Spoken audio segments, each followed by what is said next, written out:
She sent us to the naughty corner. I just made a joke. She sent us to the naughty corner. Wasn't even woke. Go to the naughty corner right. Where's my shoe? Go to the naughty corner right now. Party in the naughty corner. It's the place to be. Party in the naughty corner. She threw away the key. Party in the naughty corner. We can never leave. Laughing at me at the same time. What are you two laughing at? Because both of you can go to the naughty corner right now. There's room for both of you now.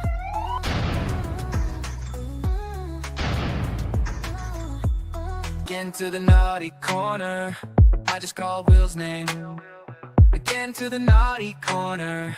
I am not to blame. Larry, go to the naughty. Go to the naughty corner. Amara screamed at me. Go to the naughty corner. Carrie laughed at me. Party in the naughty corner. It's the place to be.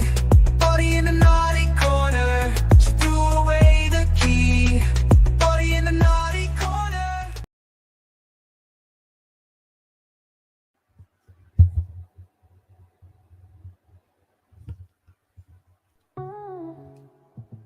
Go to the naughty corner right now. Right now. Fear not an army of lions led by sheep, but rather fear an army of sheep led by a lion. Alexander the Great.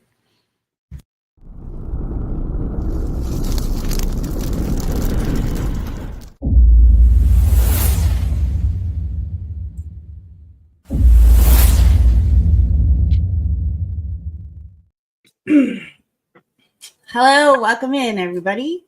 I'm Aja, and we have Caucasian up here with me, and our guest today is Sean Porter. Welcome. Thanks for having me. Yes. So we're going to let some people get in here. I have followed the story, so I know I've seen it all, the back and forth, everything. Caucasian and his platform has not. So I just want you to start from the beginning, give us, a little background, and then go into your testimony. And then if there's questions, we'll ask him, and then I'll let, people in the chat ask questions if they have it. So, yeah. All righty. So essentially, a lot of you know who LION1 is. LION1 is a very nice lady who messaged, commented, and posted on a lot of YouTubers' channels, a lot of social media, support. She would share our videos. I started talking to her in 2020. She was my first loyal fan. Every single time I could count on a thumbs up and a like and a smiley face and all these crazy emojis and comments every time I posted a video. About 22 and a half, so 2022 and a half, this guy came around, Billy Barthel. He came and started protesting and doing videos with a guy named Ron Headland in Virginia. Well, after that, I met him from Ron. And then at a certain point in time, he then left and went to Easley, South Carolina to do some audits with some other person. And that is when he, as far as my knowledge goes, hooked up with this, lovely lady, LION1. Well, after he hooked up with her, they started having, basically Billy had some problems in Virginia. Billy got arrested, and LION1 asked me if she was being used by him. I'm like, I don't know. I didn't know enough about the relationship, the dynamics, what was going on. Thought nothing of it. Lion ended up coming up to do some video shoots at a courthouse, protests at Roy Rogers, Frederick Community College protests. Actually, a good bit of content she was involved with. She would stay in the backyard with this camper that they bought. They would camp in the camper, come in the house, use the showers, and what have you. And, basically it was a pretty cool situation. Her and Billy seemed to be all right. And then this hurricane happened, and it seemed to be like the beginning of the end for everything. Billy started acting weird. You know, I'd say 6 months ago, he was just very different on the phone, not interested in what I was doing, not interested in anything other than hurricane stuff. And honestly, I just ended up only talking to LION1. She would call me from time to time and ask me questions and talk to me about stuff. And I would send her videos and say, oh, you got to share this. This one's really good. It's going to get a ton of views. And usually it would get an absolute ton of views, whatever content I sent them for posting on their YouTube channel, the Benghazi Rabbit. Fast forward about, I don't know, I guess sometime in February, March, I guess. I don't know for sure. They got married and they didn't tell anyone. And which I thought was weird. I found out nobody knew. No family, no friends, nope. Nobody. No, but like a week or two before her death, I found out that they got married. And she's the one that told me, not Rabbit. And then Rabbit, you know, later confirmed it. Right. So anyway, she died on a Friday. This is the end of May, the last Friday of May. And on the Tuesday, she called me freaking out, talking about Billy's been cheating the whole time. She sent me a screenshot of him naked on a site called FetLife and a Tinder profile saying he was single and looking for a long-term relationship. And, you know, she was like, are you mad at me? I'm like, why would I be mad at you that your husband is cheating on you? And it's like, you know, this is ridiculous. He's using you. Get rid of this son of a bitch. She said he'd been doing it since they got married, according to her information. So then on Thursday, I sent her a text about Lyme disease and about treatments for Lyme disease. And she, you know, there was some back and forth. And then she said she was going to find help for Billy. And he admitted he had a problem. And I'm like, all right, whatever. And I was like, you know, that nothing's going to fix it. She's like, you're right. And I'm like, you could be fine by yourself. She's like, I got loyal dogs. I'm like, yes, you do. And so that was Thursday. And then on Friday, I got a call from Rabbit's phone Friday night. It was later. And as soon as I saw his name, Rabbit, on there, I picked up the phone and I started chewing him out for cheating on his wife and making me look at his dick, because I had to see these screenshots that she sent to my phone. And it's like etched in my memory now. It's really disgusting. I could probably tell you where every freckle is. It was so traumatizing. I'm going to need a therapy couch and years and years and years of Xanax to recover from the trauma of seeing that dude naked. So anyhow, he stopped me as I was chewing him out. He's like, Sean, stop. Andrea's gone. I'm like, what are you talking about? She's dead. And there's no like emotion. And then he did some like fake crying. And then he's like, I'm looking for some sympathy. And he just tried to fix my story based on what I believed was going on ahead of time. Oh, no. I'd never cheated. I just set that up because we were having problems.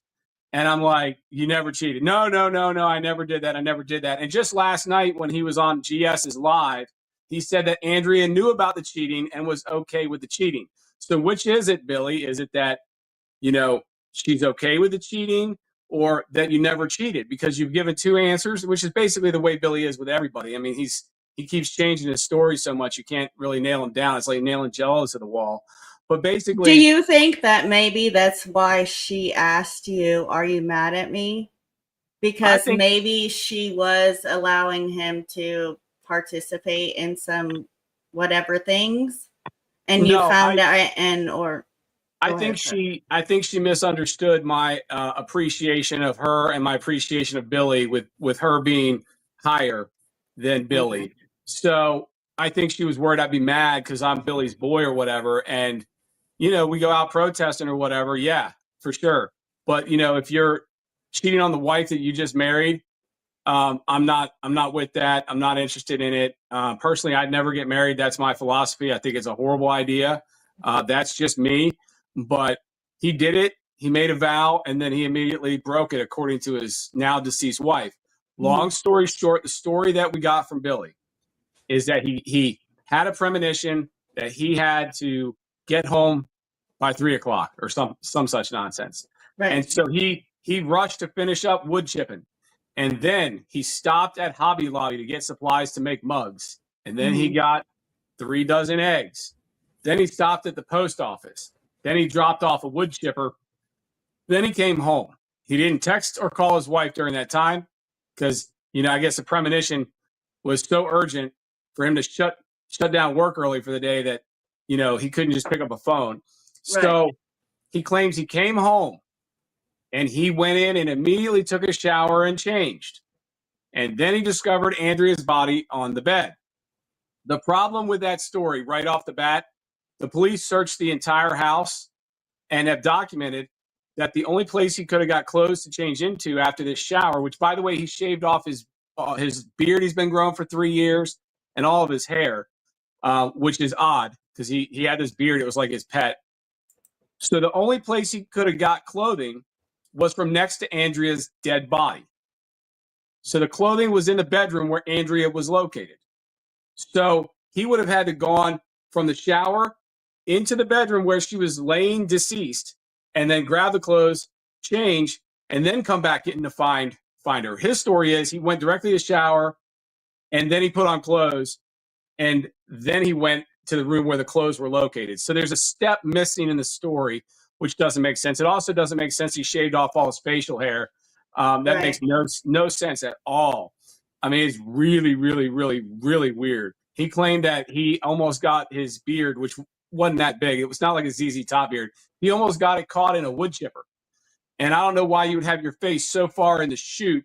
I mean, the chute on a wood chipper is like, 18 inches, 24 inches. You feed the stuff in, and then the moving parts are here. So I don't know why you'd stick your face so far in that your 3-inch or 6-inch beard would get caught in a Right. wood chipper. So long story short, we've got all sorts of information out here. There's back and forth. Basically, he's in this house now that he's getting ready to be kicked out of. That's owned by her father's trust. Andrea's father's trust owns it, and Andrea had an agreement to live in the house until she died. Since that time has unfortunately came, the family is going to sell the house. Billy is still living in the house, and he thinks he is going to adversely possess the house and somehow take it. So Friday night was when this occurred. The first possibility he had on Monday, he was already calling Morgan Stanley or going to Morgan Stanley, I don't know which, according to the father, to try to empty the trust, the $150,000 or so trust account that was in her name with no proof of anything other than, I'm William Barthel, and I married someone who has a trust account here, so just give me all that person's money, even though my name's not on the account. That's probably one of the stupidest things of the story of that part. When I heard it, I was like, how stupid are you? That's not how it works. Dumb. That's just not how it works. Yeah, and then they said, to give you an idea, people are trying to say that, okay, by the way, Billy threatened me on the live stream last night. He threatened Andrea's friend in Ohio, her best friend that she was going to go live with in Ohio. Her dad had talked about buying her a small farmette in Ohio and selling the house in North Carolina. That was the plans. Billy was being dumped. She was leaving him. He was done. He lied and said to the police everything was fine. It was a great picturesque marriage, which he also did with GS on his live podcast. But he was on his way out the door. She was taking the vehicle. He was going to have to go back in his Mercedes-Benz station wagon and live in it. He had no assets, no money, no income, other than this weird-ass charitable tree crap that he does, this tree fraud, as we call it, where they go around chopping down trees and stuff and doing tree work and then asking for donations on the internet, e-bagging. Long story short, it's just weird as hell. Billy lost like 100 pounds. We don't know how he lost 100 pounds, but the way he acts, and he actually said that he knows what it's like to be on methamphetamines on GS's live feed, because he said, I feel like I'm on meth right now. I'm all hot and sweaty and stuff. So obviously he knows what it feels like to be on meth.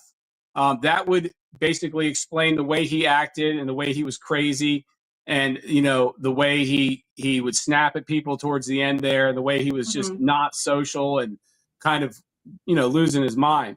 But basically he came on last night and he tried to not admit that he was cheating, and we had to get it out of him that, you know, he was cheating on her. And then he's like, oh no, but she was okay with that and blah, blah, blah. Okay. So yeah, I have that. We're going to show that in a little bit, but it makes no sense. It lacks credulity. My Latina girlfriend, if she even sees me look at another woman, it's a 2-hour conversation. I mean, it's like, it's a shit show. She is not going to allow me, and Andrea wouldn't allow Billy, a guy with no income, no assets that was just freeloading off of her, to go and have relationships with other people while she's at home paying all the bills. It doesn't make any sense. And I don't think whether it was Billy or some other guy, I don't think that Andrea was that way. You know, that's just how I was believed to know her through, you know, I mean, I didn't have personal connections, but my other half, Toe, has met her personally. We know friends that were good friends of hers. You know what I mean? So it just didn't seem like it. To give you an idea, I got messaged on Facebook by a man that had 2 tents stolen from Billy at one of these places they set up for Hurricane Helene, you know, like an encampment. And, you know, I was told that he was stealing stuff from all over town. Now, just to give you an idea, I'm wearing a shirt. Okay, I don't know if you can see it. It says, eat pussy, it's organic. Well, Andrea bought me the shirt that I'm wearing right now because Billy stole my original shirt. So he stole my original shirt, started doing videos in my shirt, and smoking cigars like I smoke. Andrea said, oh, we accidentally took it, or Billy accidentally took it when we were getting the dog stuff out of your house. I'm going to have one sent to you. So she sent me one because Billy stole my original one. So that's all fine and all that. It's a prop shirt. I wear it when I do videos. Like I gave a speech at City Hall and I wore it just so when people see the screenshot on TikTok, they're going to want to listen to my political speech, which I work a little bit of humor into. And it's just to help the spread of my views. It's just marketing. But, you know, then he started making shirts like just crazy ones that didn't make any sense with similar words. And I mean, he went like, you know, the phrase, don't get offended, I don't know how you guys are, but he went full retard and started just using the phrase everywhere and twisting it around and adding protest. Sorry, what? I do that sometimes. Yeah, I mean, he went just off the reservation weird. And, you know, here's where we are. This week, he has court for trespassing at one of the camps where they claim he stole a bunch of stuff. That obviously trespassing is like you know, what, $50, $500, you know, it's not a big deal. Right. There's other stuff going on behind the scenes related to Billy and his activities that I can't talk about. But basically, I don't have any doubt. You know, it is my belief that he was losing the gravy train. He didn't want to go back to living in a car. He wanted the free house that he somehow thought he would get. The $150,000, which the father is going to file a wrongful death suit any day now against Billy to enjoin that account from being dispersed until the disposition of the civil suit, the wrongful death civil suit. So they're going to get, I don't know if it's a lens pendens or something, but it's basically like a lien on the account to freeze it so that the money cannot be dispersed until the disposition of the wrongful death suit that the family is going to file against Billy for Andrea. So that's what they're, you know, he was talking with a lawyer today at 4:30 is my understanding. I haven't heard anything back. But the bottom line is Andrea doesn't have a voice because her husband was going around, first off, asking for donations. And then when people started questioning you know, what happened, he started saying she was crazy, chronic alcoholic, and just, you know, yeah, she was crazy. She dated a dude who wore a rabbit suit. Okay.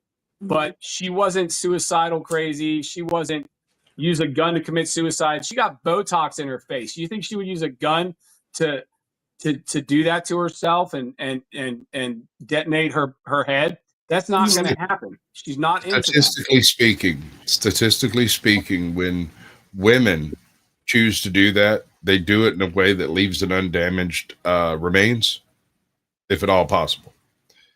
Typically, this involves things like, you know, ODs and whatnot. It's not typically a case where someone removes their makeup, as it were. Yeah, I mean, I seen the movie Face Off, And I can't imagine that she would want to do that to herself. And it just doesn't make any sense at all. The fact is, the gun that was used was not her gun. Her gun was hidden, wrapped up in a bra and underwear underneath the television. And this gun is unknown. No one knows where it came from. But the ongoing theory is that Billy brought it there to use it to offer. So I have a question. I have a whole bunch of questions. We'll try to start real easy. Is there an open investigation currently that we know of? Yes, and the death certificate, it's blank. It says pending. There's no cause of death. Well, there's a cause of death, gunshot wound to the head, but there's no manner of death, which would be homicide or suicide. It's an open investigation. Right. It's being led by Detective Ashley Beam of the Mitchell County Sheriff's Office. I've already spoke to Mitchell, this guy. I gave him whatever information that I knew about it. And, you know, Billy was on this live stream blaming me for getting in between him and the family and keeping the family from coming down and seeing him after Andrea's passing. But I didn't talk to Andrea's dad until June 13th, and she died on like the 29th or 30th, whatever the last Friday of May was. So I didn't talk to him for a long time after her passing. And basically the day after her passing, they were going to come down, and they were advised that there was no way to be safe from Billy in town, nothing that they could do to be made safe. And they were advised not to come by Detective Ashley Beam, not me. So Billy's trying, basically, I'm the guy talking about this the most, not necessarily the most, but I'm talking about it. So what did he do? He tried to discredit me. He tried to say that I was in love with her and that I'm mad that she didn't marry me and all this completely insane I've heard that. stuff. Right. That's just ridiculous. Dude, if you see, I mean, I'm sorry, but I mean, look on my Facebook and tell me seriously if that's something you guys think is true. But back to the whole thing. He was sitting there saying that I got in between him and the family, and that's why Andrea's family didn't come down for the celebration of life, where he was laughing and making jokes like a complete psychopath on video. I believe he took the 2-hour video down off of his YouTube when I started pointing out anyone that has doubts whether or not Billy killed her, just go watch the 2-hour live feed as he's twitching, shaking, and I don't think you can. So I don't think it's public anymore. Yeah, well, I mean, the police have everything he's ever posted. Well, no, yeah, I got that. But as an observation, I am the asshole that jokes at a funeral like a psychopath. Well, 5 days after your wife, let me. I don't know if I would do it at my wife's funeral. I don't know that I would do it at my wife's funeral, but when my friends die and I'm standing there with Billy, I try to keep them in an upbeat type of spirit. I know this sounds absolutely insane. I'm sure it looks even more insane when you come across a family group that's burying their son and they're giggling about stuff while crying. I'm sure that's unusual and most people wouldn't recognize that as being a thing that could happen, but it does happen. Well, let me explain. This is a very bloody scene, and the first thing he did was he handled the gun and he disturbed the crime scene or the suicide scene. He handled the gun, he cocked it, he rendered it safe, emptied the chamber, pulled the magazine out. Anytime you have a suicide and someone is tampering with the scene, that's usually the person that actually killed the individual, and it wasn't suicide. Now, having said that, but backing up, 7 days after Andrea's passing, he was hitting me up on the phone. I think he was fishing for information, but he was asking if I wanted to do videos and report on some scam nonprofit or something that was operating down there. I'm like, what the hell are you talking about, Billy? Your wife just passed and you want to go do an investigative video series for YouTube? And that struck me as just absolutely heartless. But I had a situation where a friend of mine, he basically, I don't know, it's a drug-induced situation. He had been doing a lot of mushrooms, did a lot of very potent marijuana, and he's never been right since. But he set his camper that him and his girlfriend were going to go across the country with after selling their house on fire. Then he slit his arm like lengthwise, and then he tried to jump off my rooftop deck. But he didn't really want to. He more or less just wanted to, like, you know, I don't know, gross everybody out. But he stood up there for hours, Drugs stand off with drugs police. can make a man do insane things. When drugs get involved into the conscious decision making of an individual, they are no longer it's being insane. And this is coming from a recovered junkie myself. I done horrible, heinous things that would probably make your blood. So yes, However, absolutely it's no correct. You can excuse. do all that stuff. It's not an Well, excuse. I'm not using Right. it as an No, excuse. no, I know that. I know that. Just to give you an idea, I was traumatized by seeing his meat and his insides of his arm, and he was sticking his finger inside the meat of his arm and saying, "Look, I'm fingering myself." Like he was fucked out of his mind while standing on the ledge, dripping blood everywhere. And then he was splattering at me with the blood and laughing about it. "Look, you got a part of me on you." And I mean, just all this crazy shit. And I'm just sitting there like, oh my God. And then the police took over and they ended up wearing him out. And then they finally like tear gassed him and shot him with a beanbag shotgun or something. And he has never come back mentally at all. And it took me 3 months to get that whole experience out of my head. It kept me up at night. I drank heavily to go to bed. I'm fine now. I don't even really recall it much. But the scene that Billy would have experienced with Andrea would be about 1,000 times worse. And within days, he's laughing and joking like it's no big deal. And within 24 hours, he's at a pizza place, having a pizza party, smiling ear to ear. He's on the internet fundraising for Andrea and all this stuff. I mean, it made me absolutely sick and furious. Welcome up on the panel, the Powder Dusty, other known aka Flow State. Thank you. Did you have any questions that you wanted to ask? No, I've been okay. listening for a minute. I'm just kind of Okay. on the on-ramp to the story. Okay. With that being said, I don't know how long you have, Sean. I don't know if you've got a little bit or if you've got to rush off. Go ahead. If you wanted to play the video, I could come back on in 15 minutes. I do have to charge my phone. I was recording at a public meeting right before I got here. I did a speech. So if you could. Okay. Well, yeah, I was going to play. I have a couple of videos, to show them the timeline. So if you want to do that and come back, that would be great. Sure. Basically, yeah. I just want to say this before I jump off here, and then I'll use the link. I'll come back in. Okay. When I was talking to him last night, the first thing the dude did is start calling me a faggot and take the dick out of your mouth and all this stuff. And he was just going crazy. And it was not a normal reaction for someone in grief. And he was threatening me. He was threatening the best friend. He threatened Ron Headland by text message and writing. All this stuff the police have all this stuff. He threatened the father by text message. I mean, it was a polite threat, but it was still a threat nonetheless.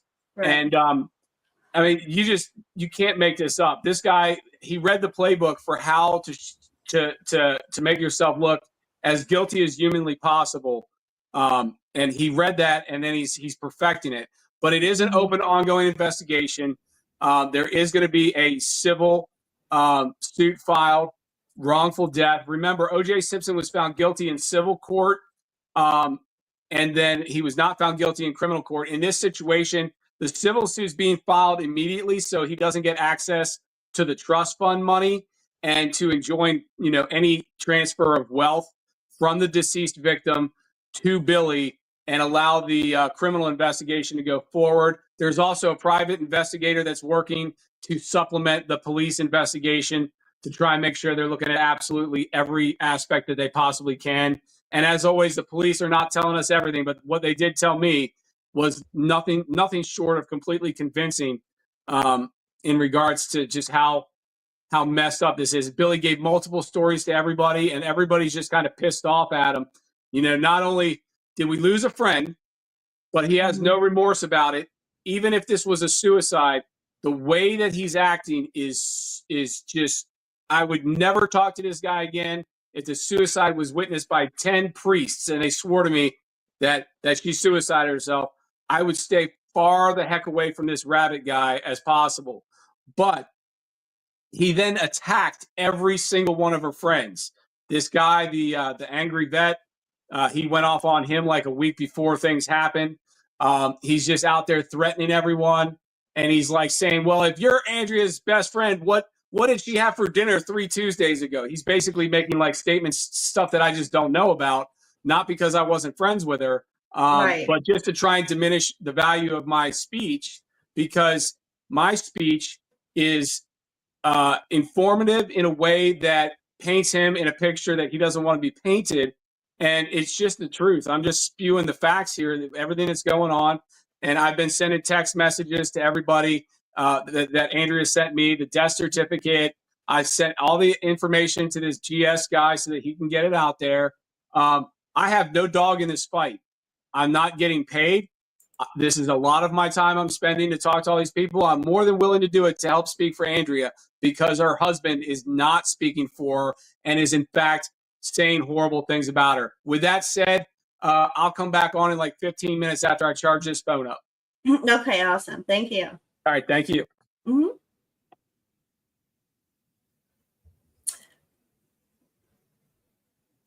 So, with that being said, He mentioned GS. Is that the GS that? yes. Yes. Oh yeah, we got a couple of Okay. Yeah. Now, let's take a minute after hearing all of that. From that day to this, there has been a whole bunch of YouTubery taking place based around this whole situation. Mm-hmm. And before I met LION1 on YouTube as a person in chat, like he said, that's always popping up. And back when I had 2 or 3 people in chat, LION1 was one of those 2 or 3 people. Back when I did not know what the hell I was doing and had no idea how to do it, she was one of the people in chat going, oh no, it's just a thing, just learn how to do it. And if this guy over here can do it, then anybody can, right? And she was your head against the wall long enough and you'll figure it out. That's the interaction. That's it.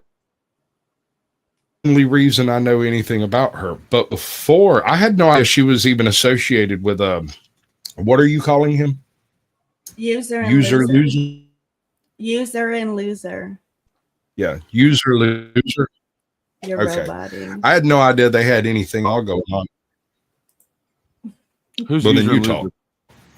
loser? Huh? Who's user and loser? Look in private chat, because that's just how we're Okay. gonna do it. Okay. Okay. So with that being said, I'm gonna play Rogue Nation hosted Sean Porter, as well as Say PIQUA. I hope I said that right, Toe. She is Lion's best friend. She played a recording of when she got the phone call after the incident happened. And so we're going to play that, and y'all tell me what you think. And then go to the next one. Down. Good job. Taught her everything she knows, folks. She freaking host one day. Oh, okay. Rogue, you were trying to get a word in? Yeah, I just wanted to say that Oh, is he cutting out? yeah, can you hear me now? Yeah, we hear you now. Okay, good. So there was a young lady that said she had some recordings that we could listen to, so I'd like to listen to those if possible, and give her the mic so she can tell her part of the story, so we can hear all that as well. I'm Awesome. assuming that is me. My name is Alicia, and Andrea is my best friend. And I just want to say thank you to Sean for being a voice for her. Because if you all know her the way I do, I know she would want us to be doing this and to give her a voice.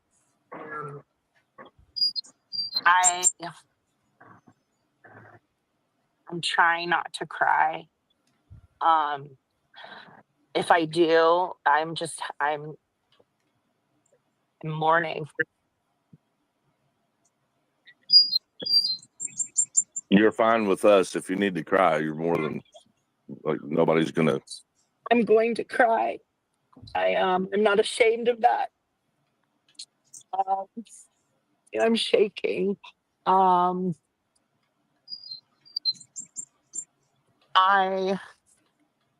feel like if you all loved her, and the way she described you all to me is that, you're auditors, you hold people accountable, you rip things apart, you dissect them, make them make sense. And you understand that a lot of time help is looked over by the agencies that are put in place to supposedly defend and protect us. And I feel that I think that she would want me to share with you all a phone call. So if you don't mind, Andrea called me the FOIA queen. I just love me some public records, and I love to have fun with the First Amendment. And that's how I met her. I uncovered some corruption in the town that I live in, and she came to do a piece on what was going on in my community. And that is how I met her. And she taught me many things. She taught me to be, to not give up, because we will be stonewalled in this, in pursuit of accountability. She taught me how to be closer to God. She was the most wonderful prayer warrior I've ever met. And I just want to play this for you. And I'm probably going to fall apart. I don't apologize for that. It's because I love her deeply. So I just want to pause it real quick. Let me see. Oh, wait, no. So Just Becca, I'm sure you're probably from the Powder Dusty, and that's the whole point of this. This is a tragic death of a friend of the 1A community, and the whole point that we're trying to do is get this story out to different platforms to let people know what's going on. So if you just sit and be patient, you'll find out what's going on. You'll recognize a lot of people surrounding it. I mean, Yes. There's Chris for public safety on this. I know Joe Cool's involved in this. Yes. Apparently GS is. So Yes. you'll recognize a lot of them. And thank you. We have 100 people watching. I just want you to know that we appreciate it. But I know that she loved so many of you. I'm hoping that maybe this will help in the pursuit of justice and accountability for Andrea. So I don't know all the legal things. This may be triggering. This may be, you might not want to listen to this phone call.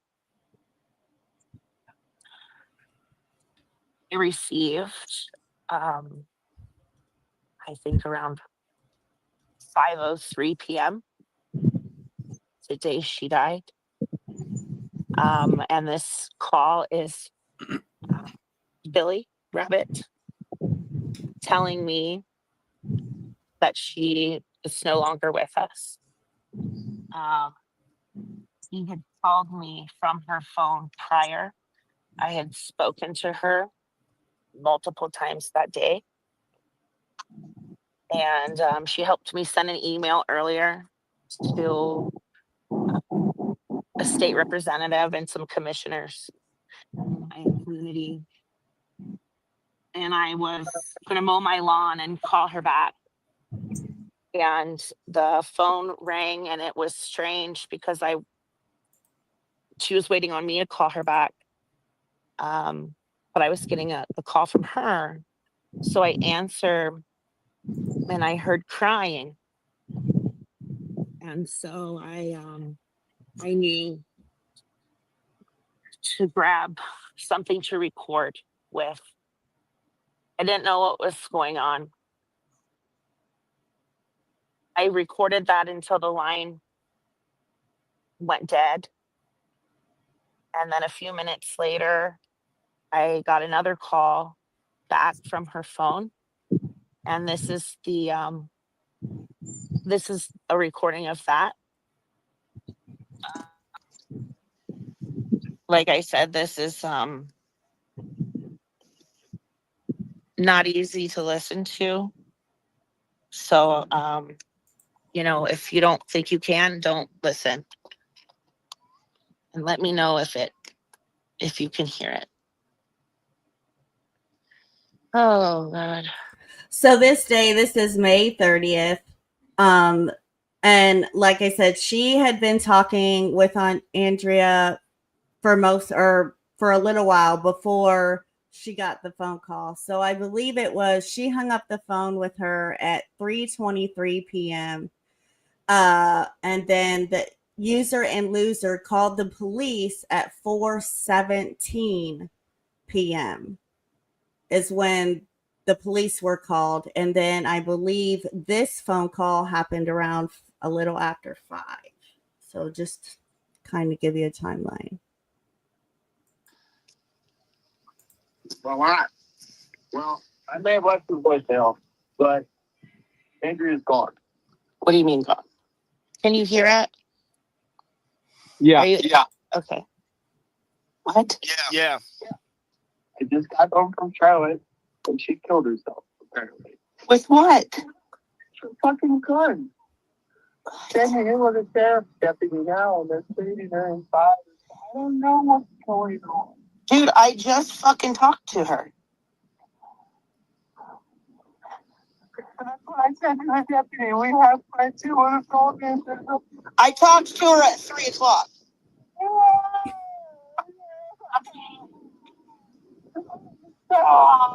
I talked to her at 3 o'clock and she was fine.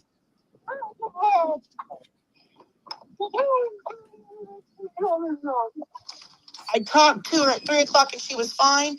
She even gave me her email address today to send an email to her because she was going to send it out to people. And this is very shocking. I got home from Charlotte. I got in the shower, got out of the shower, went in to say hi to her, and she's fucking gone. This doesn't make sense. She was fine. Yeah.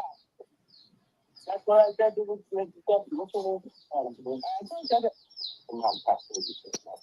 I talked to her at 3. If you want to call me. Dude, I was on the phone with her at 3.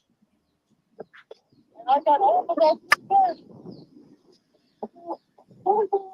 She was fine. She was fine.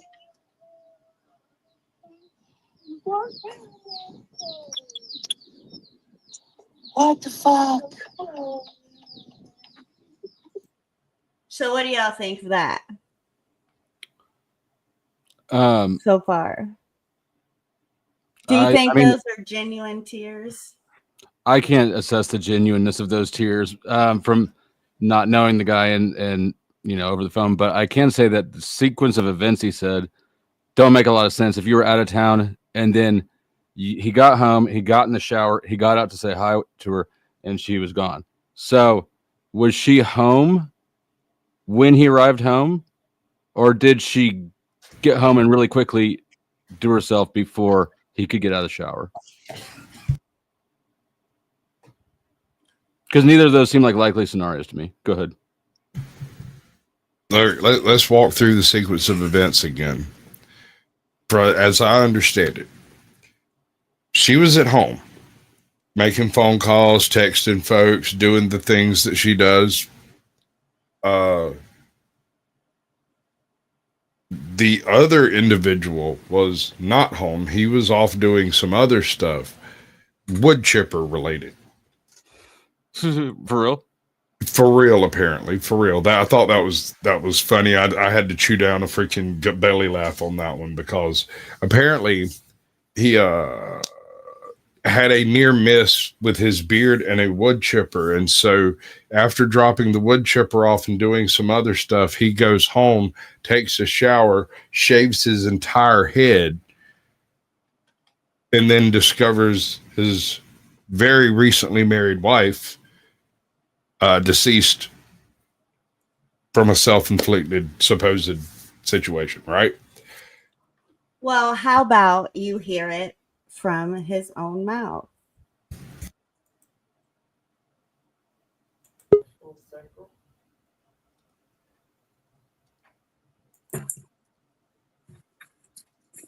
Oh no! Oh Can no, you, can you? oh no! Oh no. You're echoing bad. Yeah. You have your YouTube on, bro.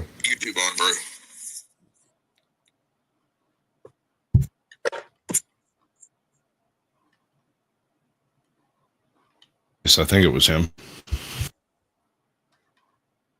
I don't know, but hold on, because I Aaron- can't hear it. Aaron Sound wants to know if we're going on a witch hunt. Fuck off. Recovery, floods, and spruce pine is profound. The county manager Yes, called he already me knows the Ryan answer. Spruce Pine today, crediting her Can for you the hear progress that? made here. Yeah. In her will, she specifically asked us to discuss Mitzi Boots and Lucio and whether you or Cam, which is her mother, might take them. If not, they will stay with me. I'd love for you to visit to share her legacy and the incredible work she did these past 9 months. Please call or text when you can. And included in that is a photo of her urn that I got. And I specifically went and searched for a bronze urn with a lion laying on top, and it's specifically engraved with all of her information on it. So yeah, so if that's a very disrespectful message, then by all means, then I'm a fucking freaking disrespectful person. Excuse my language. I'm sorry. Well, you have permission. And then if anyone does that. furthermore, Sean Porter's not her best friend. Sean Porter only called us when he wanted something from us. And he only called Andrea because he knew I wouldn't take his call. Why? Because he's useless to us. All he does is use the rabbit. That's what he says over and over and over. It's hilarious. A giant white bunny rabbit going. That's all he does. He uses me for his theatrical performance. He only met Andrea when she and I went up there with our RV and our 3 dogs at the time and stayed in his yard. What were we doing? First Amendment activities for Sean Porter at the time. He was using the rabbit for theatrical performances. He never met Andrea before that, so whenever y'all hear this 5-year relationship, it's bull. There was no prior existing relationship. Correct, firm. He did not. Oh no! Mute yourself, sir. Here, I can mute you, but you have an echo. Okay. Sean. Listen to me real careful. You either need to go in and turn on your. You can do this after he unmutes himself. Turn on the echo cancellation. That might do it. If that doesn't do it, he's probably got the YouTube playing on his phone over there somewhere, and he'll have to go in and turn the YouTube off and make sure it's not, or at least mute it. Would also be fine. So, unmute him or keep him muted. Did you turn on echo cancellation inside his gizmos? No. So you should not unmute him for a moment. What you do is go into the gizmos and use StreamYard and turn on echo cancellation. How do I do that? You got to go to his settings in his little window down there. The 3 little dots, probably. I did. It's not there.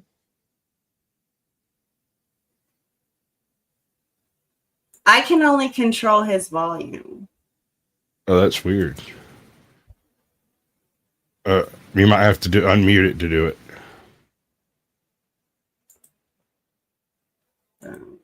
He's muted. I don't know.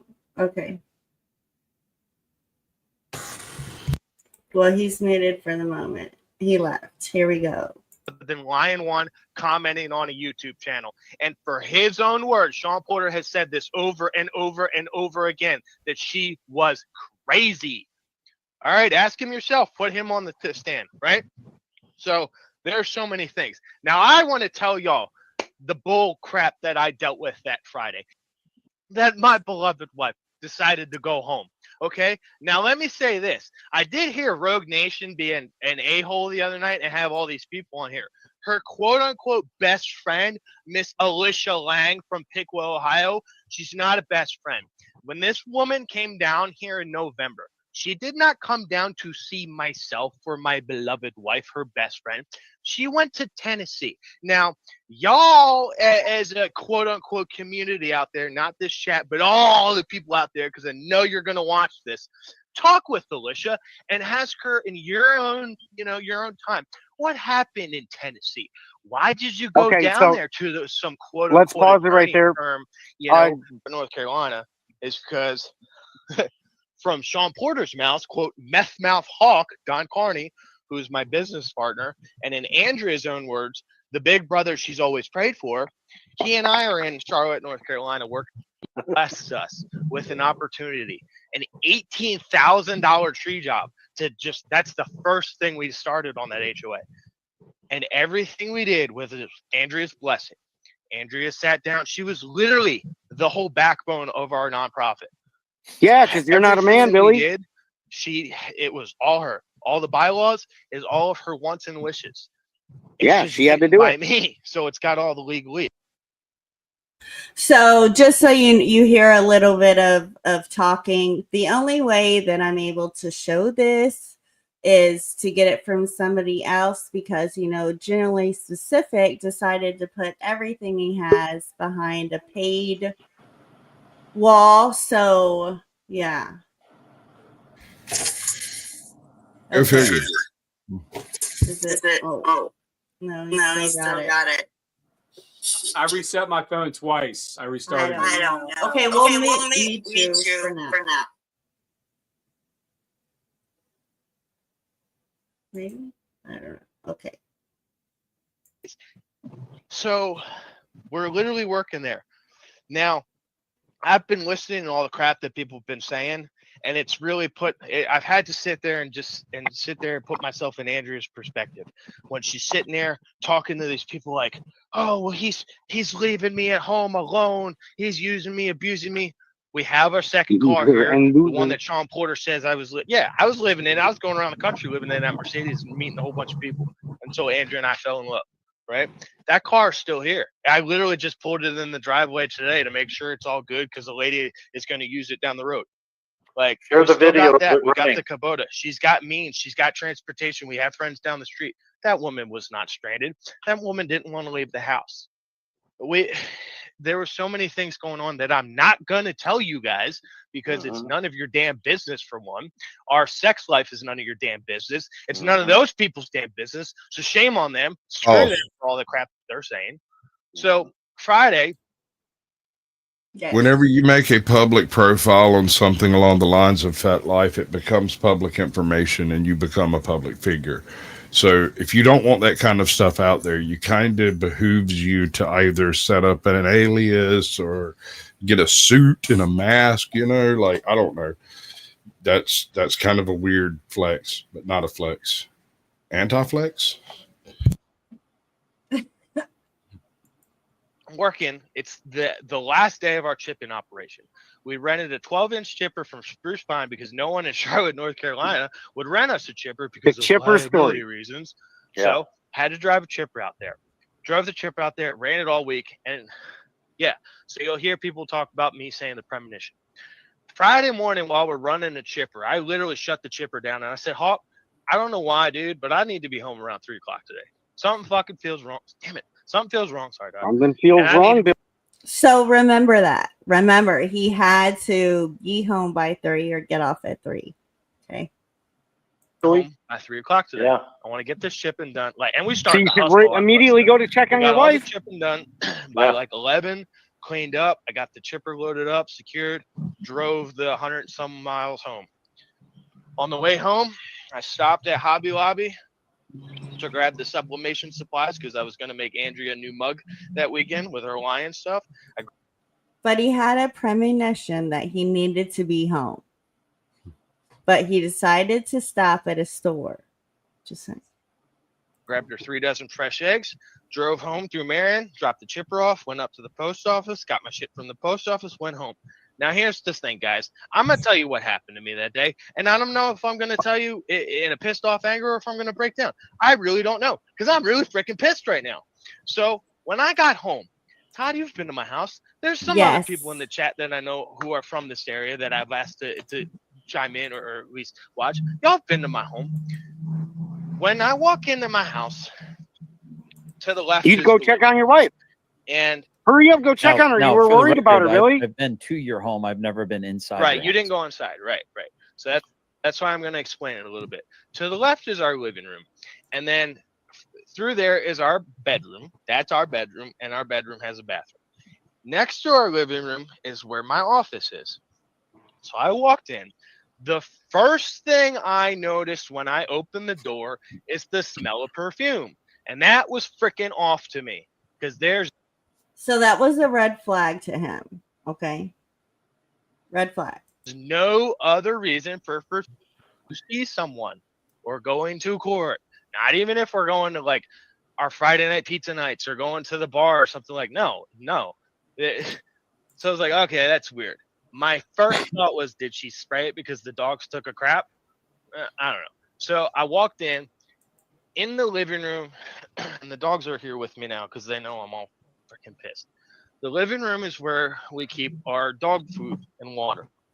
There's normally one water bowl and one slow feeder bowl because our 4 dogs, if Sean Porter was our best friend, he would know we have 4 dogs, not 3.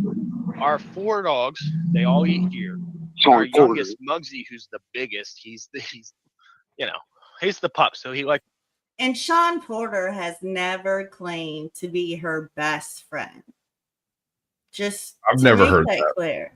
I've listened to several of his live streams over the past week, and I don't think I've ever heard him say he was her best friend.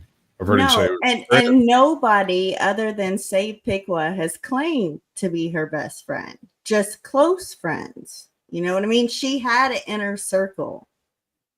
So, but that's yeah. To eat. So their food and water was there. There was another big bowl, which is, I think it was the popcorn. I don't remember exactly which one, but there was another big bowl of water there as well. I was like, all right, Andrea's probably out for the night. I'm seeing. Hold on a second. Pause it. Dusty, what is that thing you do when you dump a whole bunch of data into a particular thing to try to hypnotize the people into not listening? Oh my God. Overload induction hypnosis. Bingo.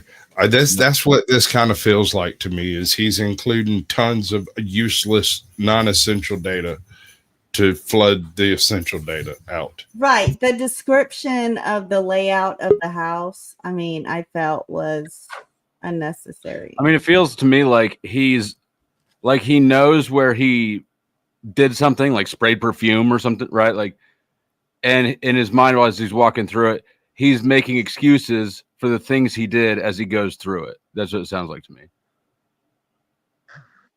And the perfume is weird. And then I took a shower, and well, I had to cut my beard because of the wood chipper, right? Like that's right. All right, here we go. The water's full, the food is full, the bedroom door shut. She's not in her chair. She's out for the night. Like, she probably took her blood pressure medication, all that stuff. I don't know. So this is where it really starts getting to me. He had a premonition, right? He made extra, to me, in my opinion, unnecessary stops that he could have done some other time because he had this premonition, right? He comes in the door, he smells perfume. That's red flag 1. He goes through the kitchen, sees that there's an enormous amount of food, right? That's red flag 2. Stop. Okay. Wait. Okay.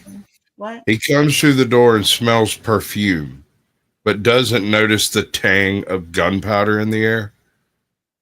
Well, no, because it apparently hadn't happened yet. We hadn't got there yet. We hadn't got there yet. Like, if you think the perfume's suspicious, doesn't that imply cheating? So if you're home early because you got a premonition and you walk in and you smell perfume, aren't you going to check on your wife? That's fine. Especially newlyweds. Well, wasn't in her normal spot. The bedroom door was shut. All right. I walked in the office. I dropped off the. She wasn't in her normal spot. Her bedroom door was closed. She was nowhere to be found, but he still didn't go check on her. Mugs that I had bought. And then I walked through the house over to the kitchen, put the 3 dozen fresh eggs in the fridge, then went to the other bedroom. Now, I had asked Andrea that morning to make the bed in the other bedroom because of all the crap that's going on. And I'm not telling you all that you can, if people want to know, you can call me personally. I am not putting this on a public record. Yeah. What does that mean? He was in another bedroom because of the cheating situation. Okay. Got you. I must have missed that. So there was already a cheating situation? Yeah, that was Tuesday. And this was Friday. Who cheated on who? Allegedly, there was a Fat Life profile in his name or something. Okay. Sean Porter, who is back, got sent pics of the accounts and incriminating pictures that will burn in his memory forever. This, but so he was made aware of this Tuesday, and then this is Friday when the incident happened. Yeah. Well, one thing, he had told Alicia in Ohio that she was cold when he found her. That's what Alicia told me. You'd have to go to her to verify that. So if it happened while he was in the shower, how would her body have gotten cold? And Joe Cool is where to go. There's so many people. Yeah, I'm a little baffled by the cremation myself, Chuck. I thought that was very odd to have taken place so quickly. But I guess if there is an obvious direct cause of death, the test could be done and samples could be taken. But there's not a whole lot to do with investigating ashes, man. There's nothing for it. Yeah, it's odd. It's definitely odd. Here we go. In other words, like, let me lie to you. It's not like it was anything bad. It's just there were spiritual battles going on here in Spruce Pine, and if you're not a believer, you're not going to understand what I'm saying. So I'm not putting it out there. Call me if you want. Wow, another man of God. Went over there, opened the other bedroom. Was like, great. She made the bed for me. Sat down, opened up the mail that I got. Laptop cooler. Yeah. Ran it over to the recycle. Went back, played with my dog Sansa for a moment, and I hopped in the shower. Ever since Helene, the standard routine is shower before you get into bed. Shower before you give kisses or hugs or anything. Hold on, pause it. Don't know the crap. Explain why. You're talking about the stuff in the soil from the flooding. Everything. Todd, you've seen it with your eyes. I have a video. I have a video on it showing the weird. So even in my eyes, right? Even if that was your routine, why not crack the door open and peek in and make sure that she's okay?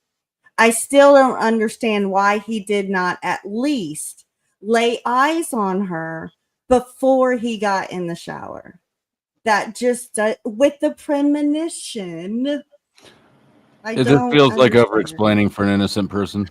Let's drop off. Let's offload the premonition concept completely out of the freaking book.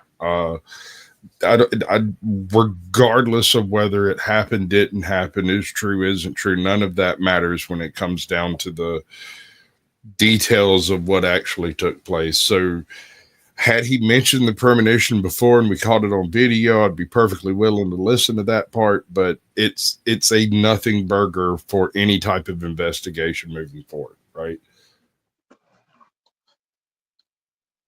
No, I don't follow. So you'll never prove whether or not such a thing took place, although he did say it did. He said that's all that matters. That's all that matters. I understand what you're saying. You can't prove someone had a premonition, whatever. Right. But he's claiming he did. And so therefore his actions, you know what I mean? After saying that you clearly had a premonition, I mean, that Right. was his That's whole the thing. reasoning. That reasoning doesn't pan out based on the basis of his By his actions, correct. And right? that's what And we're so trying to point out. I say simply the fact that he said he had a premonition or anything like that is merely icing on the cake. It is unnecessary to delve into that any further because it's one of those absurd things you say when you're trying to add more details into a story and get the shit straight. I don't get why anyone would say that. It's the weirdest thing you could come up with unless you're looking forward to a insanity defense in the future or something.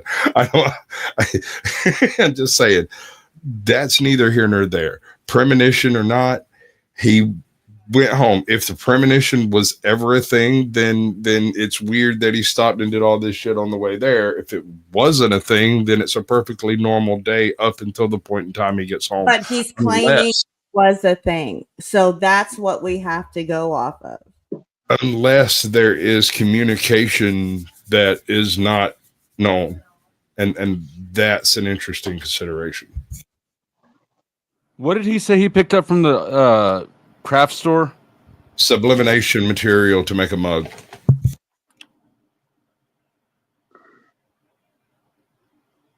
Yes. Chemical. You all come here. Shut the hell up about our routine. That makes perfect sense to me. You decontaminate. Andrea already suffered from all these ailments, all that stuff. I decontaminate before I even get close to my baby. So do you want to enlighten us on all these and what he just said, what he claimed? He wants to decontaminate before he gets close to his baby, the one who's throwing him the hell out of the house, taking everything he has from him, making him sleep in the other room because of the cheating until he rolls out, taking away all of his resources. The man never had a job up until this Helene tree cutting stuff, as far as I know. I've never known him to work. Andrea was always complaining he wouldn't work. That was a complaint that she sent to her father. The father gave money to subsidize a bee business, a soap making business. She was just trying to get him into something where he would work, but he just wanted to go hang out with Hawk and do tree stuff or whatever, which, we all just think they're doing drugs or what have you. He's never talked about Christ or Jesus or any of this stuff. And then at this live that you're doing at the end, he says, I'm on the rock of Jesus, pulling people out of the sea of despair. The dude is a guy who is homeless living in his car, and he's pulling people out of the sea of despair with what resources? Andrea's money? She's not getting any of that, or he's not getting any of that. This guy won't even have money for legal bills coming up here shortly. He's going to have that money completely on lockdown. So I don't know what he's thinking, but he's okay to stick his thing in other random women and then come home and give whatever to his woman. But he's going to make sure he decontaminates because of alleged pollution in the environment. I mean, nothing makes sense that this guy says at all. It's all crazy talk, gibberish, religious. Correct me if I'm wrong. Please correct me if I'm wrong. But he had this big glorious beard all the way up until that day. Yeah, Yes, do we know where the beard went? Can that be found? Down in a septic system somewhere, contaminated with a bunch of fecal matter and other stuff. Probably. Here we go.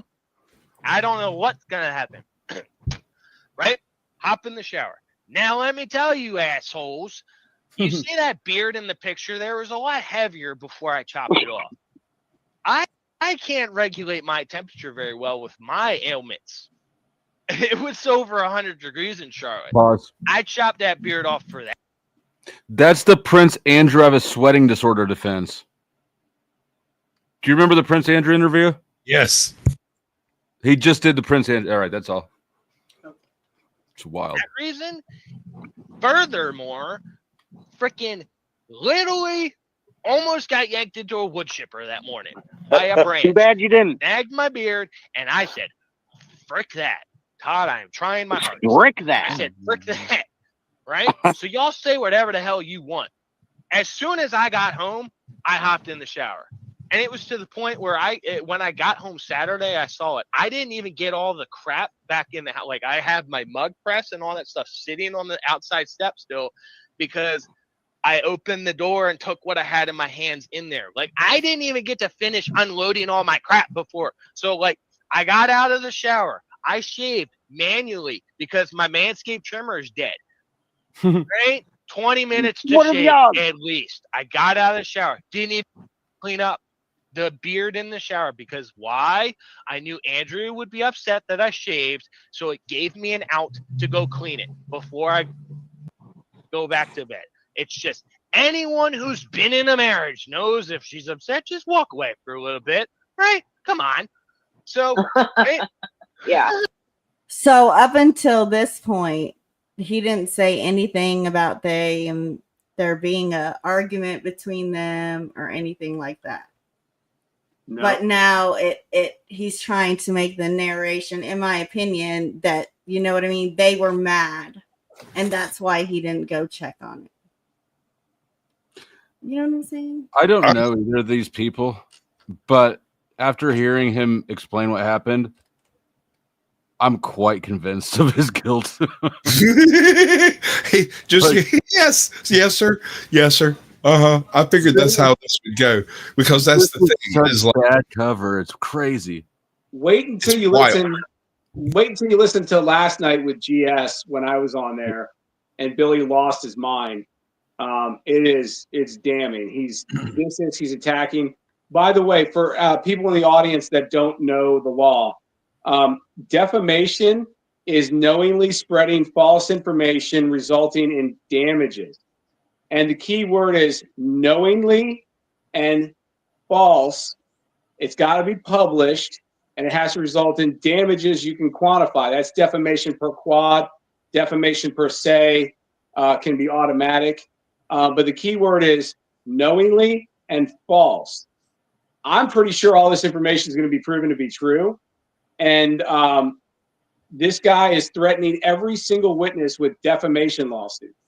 Every single one.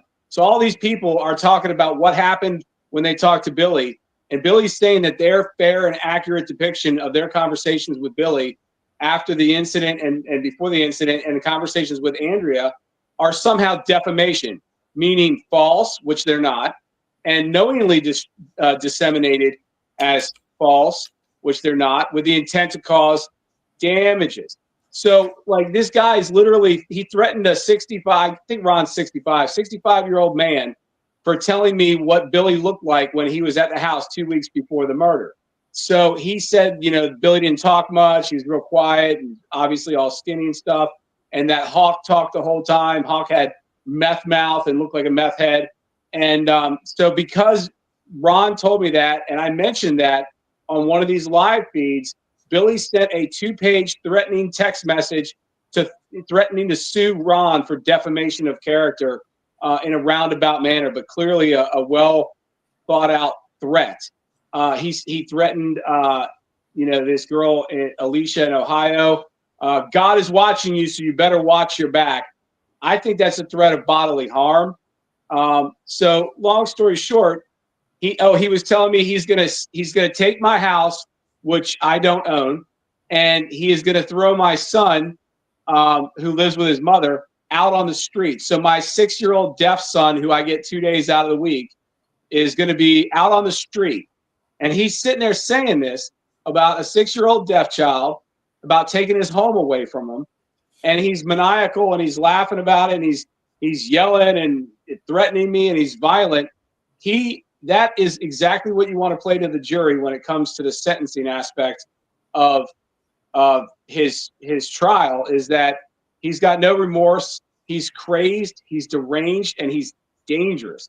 He's threatening a 6-year-old deaf child with homelessness because he doesn't like people telling the truth about what Andrea said prior to the event, what information has come out subsequent to the event.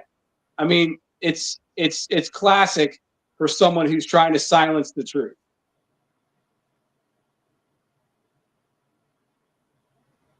So do we want to keep playing this, or do we want to go to the GS? Go to the GS where he went completely insane because that one's great. Hold on. I love some insane GS. Yeah, we'll get to the insane GS, but is he done explaining his day yet? No, Because this is directly related. If he's not done. Okay. I think I've learned enough throughout my time. Okay. All right. So I got out of the shower. Now the telling thing for me again was, and I didn't say this. I did not say this. Let me back up. Back up before I got in the shower. As I walked to the kitchen, there was food and water for the dogs in the kitchen. A big bowl of food in the kitchen. Like there was a big green bowl. It's actually in the other room. There's a great big bowl of dog food in the kitchen. And to me, that was off. But it didn't click. I'm just thinking, all right, Andrew's out for the night, whatever, right? So as I'm out of the shower, she didn't come in and see me. Again, off. She's probably took her meds and went to bed. So I go through the house and I walk through and I open my bedroom door and I see her laying in the bed, but she's not laying in the bed normally. She's laying where her head is facing the doorway and her body is facing the bathroom door. So I can't give y'all, and I can't show you because I'm a webcam. Just know her head was facing the door. And it sounded to me like she was crying. The sounds, I'm not the best doing the imitations here. I know what you're talking about. Babe, I was like, babe, what's wrong? I'm home. I'm sorry. And I don't give a crap what anyone says. Anyone who's been to my home, who stayed with us I'm home, I'm sorry. more than a day, because if you stay with us longer, the mask comes off and you get to know the true Andrea, the true Lion one. Anyone would know, even if we had our little tiffs, I adored that woman. I did everything for her. I became a caretaker at my age, and I didn't even expect to be. We were always together, did everything together.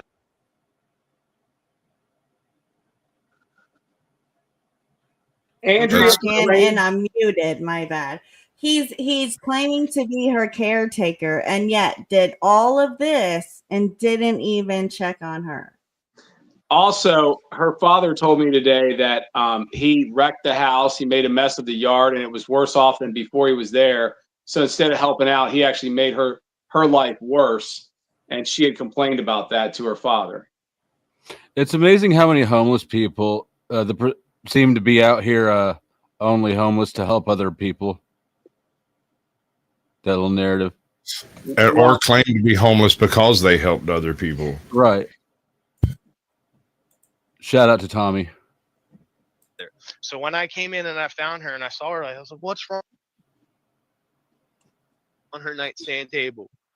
Now, she did call me the day or two before and was like, where's the Glock? I said, what do you mean, where's the Glock? It's on your table or it's on the floor. Because most of the time when Andrea hops out of bed at night, sometimes she hits the table and either the jar of water falls off or something falls off the table. So to me, I'm like, all right, it's on the floor, it's under the table, check around. She's like, it's not there. How does a gun just walk away? What do you mean it's not there? So she texts me later on. She's like, I found it, yippee. Like, where was it at? By the dog cage in the living room. How? I didn't even question her. It's like, how does that happen? So she had her Glock in her hand.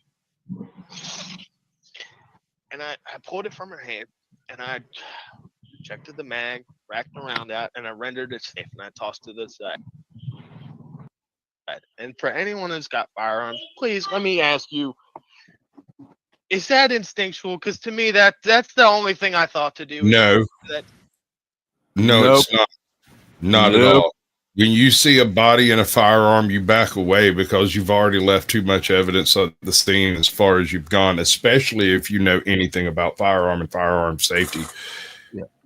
That body is going to be way more of an emotional, right? Your instinct is going to react to the dead body and the blood, not to the gun that needs to be cleared and checked and properly stored away. No one's trained that thoroughly. everything was safe in my zone of work. Like, make sure that my operating zone is clear from any fucking loaded firearm. Like, anyone who's got nuts, right?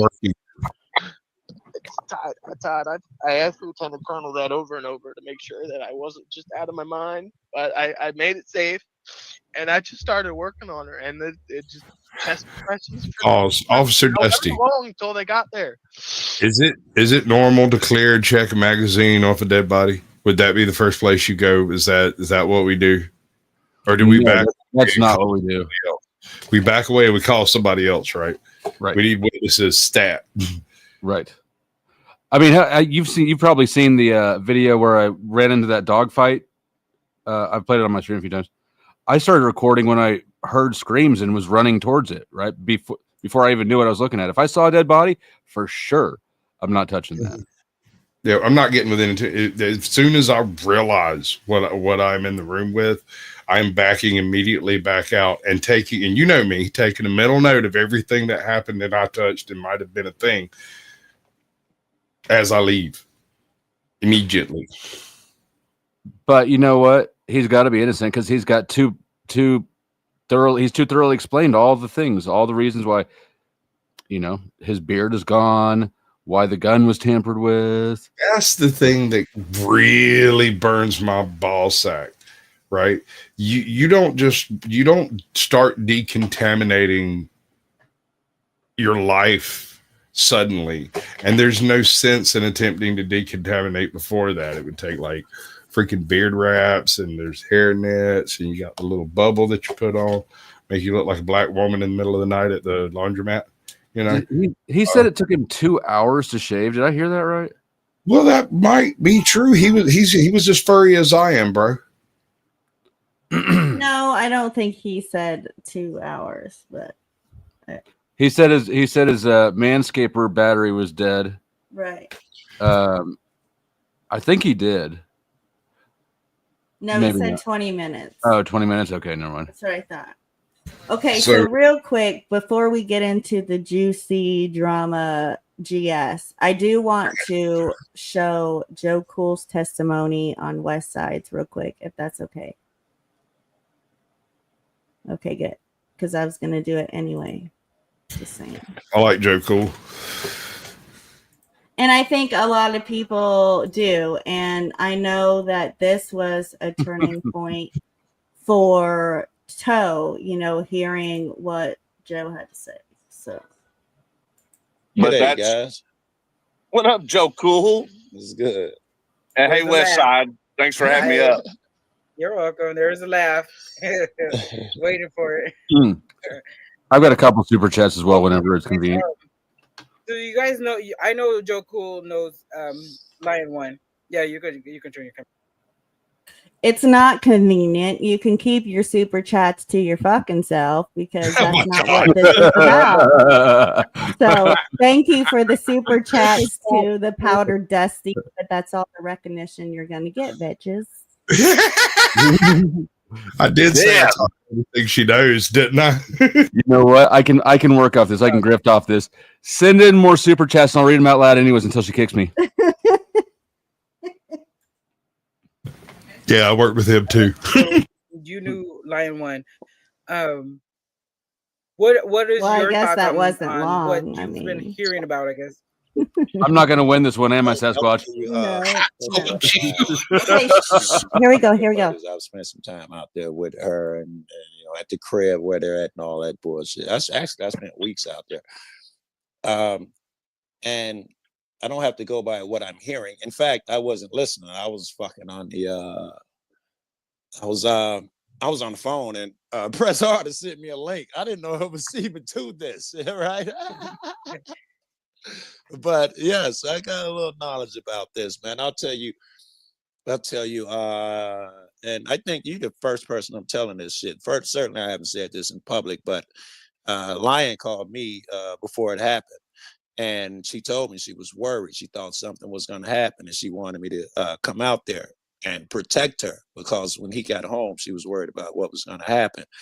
And I told her normally I would, but I got some family stuff. I had to come back to Chicago because my mom had a stroke. My brother caught cancer, and both of them went down at the same time. I can't travel. I couldn't travel then. That's why I didn't send you a link to this, because I didn't want you to be bothered. I told her, give me 3 weeks and I'll come out there. I'll clear this up and find time. And she was like, oh no, I'll be in Ohio by then. I'm not gonna stay here. And when I found out, I called Rabbit, who I don't know well. I've only talked to him a couple times, and I was on speakerphone when I was talking to Lion. I don't know Rabbit well. Those were our interactions. And when I called him, I'm like, Joe, what's this shit I'm hearing? And the first thing he said was, Joe, I'm so glad you called. Listen, I was really worried. So I told my people at the job I had to rush home and check on my wife and Joe.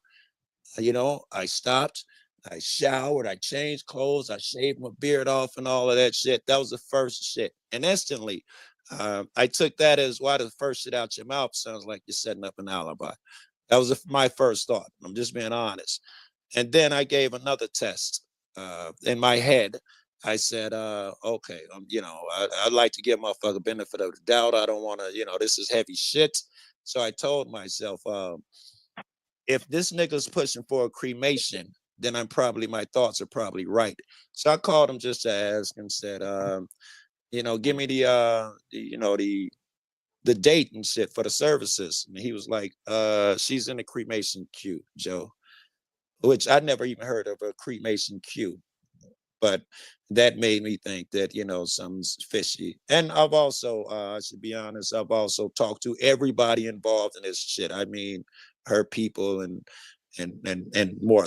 So I've done some investigating, but I'm not going to comment on all the shit that I've talked about and talked to yet.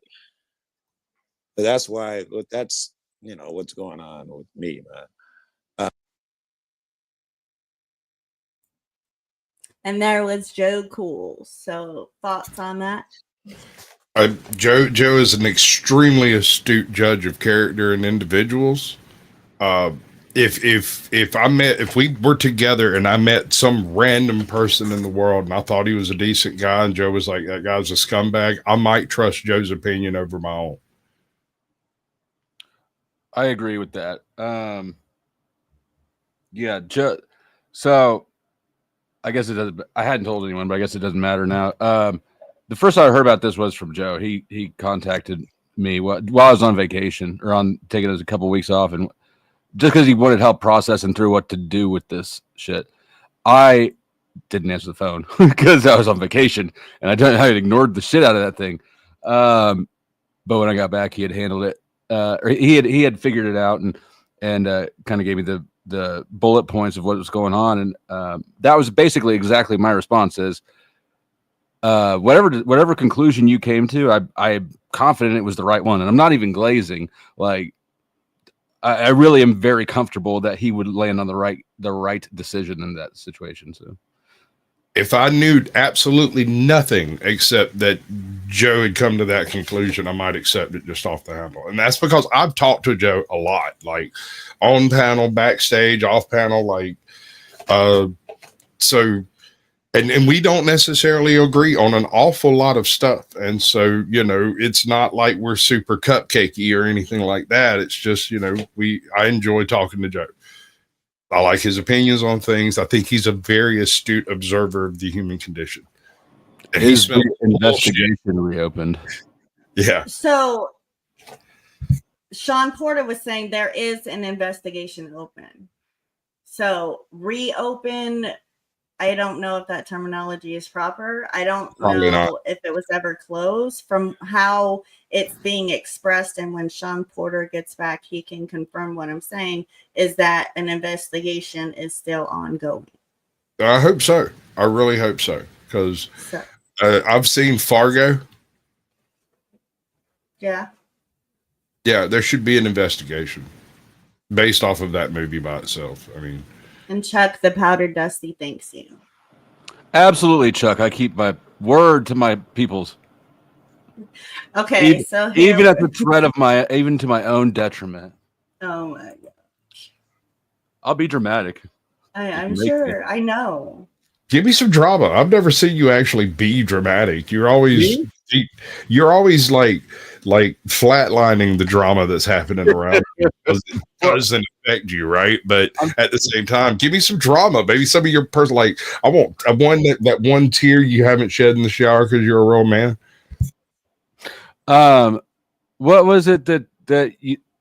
Somewhat long ass time ago, you said something that stuck in my head. It was like, "There's Flow State. I've never seen him express any emotion at all, aside from slight perturbance, something like that." Slightly perturbed with the conversation, right. More, maybe. I mean, did you see all? But I don't need to express any emotions or even feel them, because if you look at the chat and you see what like Carpenter's Journey is doing, like the rest of you motherfuckers are so juicy and emotional all the time that it's like this square's covered. Yeah, it's covered like with layers and layers and layers of folks covered it. It's all Grid juicy. says I've been cock blocking the drama. You know what, Grid? I'll bring you some. Where's Carpenter's Journey? Where you at, Crybaby? Come on out. Yeah, no, my chat almost died when he left. He was flooding chat. He was having him a little spurg fest. I like him. It says buttery bitches, I tell you. Not you. Sorry. My daughter. And yes, I did call you Juicy Oxycat. Juicy. I meant it in a non-sexual way, but now that I think about it, it sounds kind of sexual, so I guess I meant it in that way as well, if it fits, if the shoe fits. So yes, this happened last night. So we're going to get into this. Good night, no name coder. Oh, and I just want to take a minute. There's 127 people watching. Y'all are freaking awesome. Hit the thumbs up no matter what channel you're in. But no matter what channel you're in, come to AJOT. Somebody find me. Like I said, I taught her well. And super chat Flow State, because I'm the grifter here. And it's fun to make the host channel mad when I get more done. It doesn't make me mad. That's but however what you can Jamie show thought. love to me, show me the money. Show me the money. I don't have the clip, but show me the money. All right, here we go. Perception for me, and nobody comes to me with their problems about, a miscarriage or whatever. When Andrea came to me, she was trying to burn Bill. So background, GS had Sean Porter up there doing a back and forth discussion. Rabbit comes into chat and then eventually joins the panel, and then we'll go from there. Like sending me the screenshot so that I knew what was going on, because she wanted everybody to know what was going on. Yes. And then magically she winds up dead.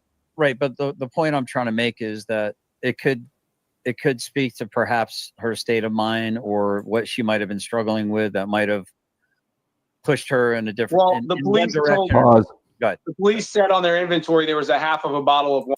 This snake ass motherfucker is immediately gaslighting. Okay, that's all. There's your emotion, Sasquatch. Wine in the house and nothing else. Noted. So, I know that she drank wine. I've never seen her drunk before. She bought me White Claw. She was very nice and very generous woman. I agree. But, long story short, when you go out bashing your wife immediately after she dies and start saying she's crazy and she was this and that and the other and she's drinking a lot, I'm sorry, but if you're bashing your deceased wife, maybe it has something to do with why she's deceased. That would just be my obvious conclusion from hearing that. By the way, you don't go out fundraising on behalf of your deceased wife right away, and you don't have a pizza party 24 hours after your wife's deceased, smiling ear to ear like you're happy as hell when your wife is dead. I don't understand how that is a natural reaction, but I'm going to leave it to the experts, and I am going to crash out here. It is 11 o'clock where I'm at, and I'm going to turn into a pumpkin shortly. All righty. You have a good night then. And I'll look forward to information. I did get a copy of the last will and testament. I'm sure that's being challenged by handwriting analysis. Well, challenged is one thing. Right. Sure. I understand. Of course it's going to be challenged, which would demonstrate perhaps motive to disparage Billy. So I'm just saying I'm not challenging it. I'm not talking about you. I'm not talking about you. I'm talking about the principal, meaning the person who is having you be the spokesperson. an interesting evening, and I don't want to delay you much more. But go ahead. You can have the last word, and then. Andrea's father is a very, very nice and very, very, very torn to pieces man who can barely cope. Welcome, 10th man. Hey there. So, Hey there. stand up, please. Not right 10th now. man's very well Okay? known.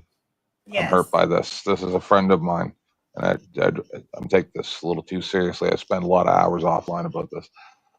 So how come you? Maybe I'm too high because You I are. took some pills. But did you not play the second part of Joe Cool's statement on purpose?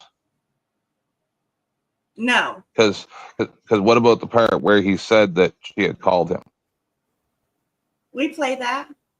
Oh, did you? Yes. I didn't hear it. Yes. Maybe you guys were talking. Okay, sorry. Maybe. It's okay. Yes, Yeah. where she called him and asked him to come out there to protect her. Right. Yes. Yeah, so that's pretty. Yeah, we had a whole weird discussion about how we trust Joe Cool's intuition into a situation like that. Like if I didn't know anything else and Joe was like, we need to check this dude out, I'd suggest everyone check that guy out with no other information. But we have more information. Personally, if I were a detective,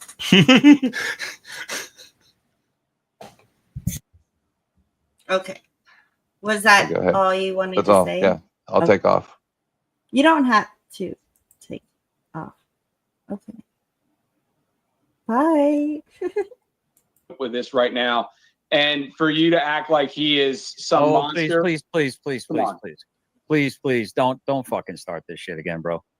All right, don't start casting aspersions upon me, man. I like I said, the last thing I want to do is cause that man harm. I'm just saying, if you want to look at everything in an investigation,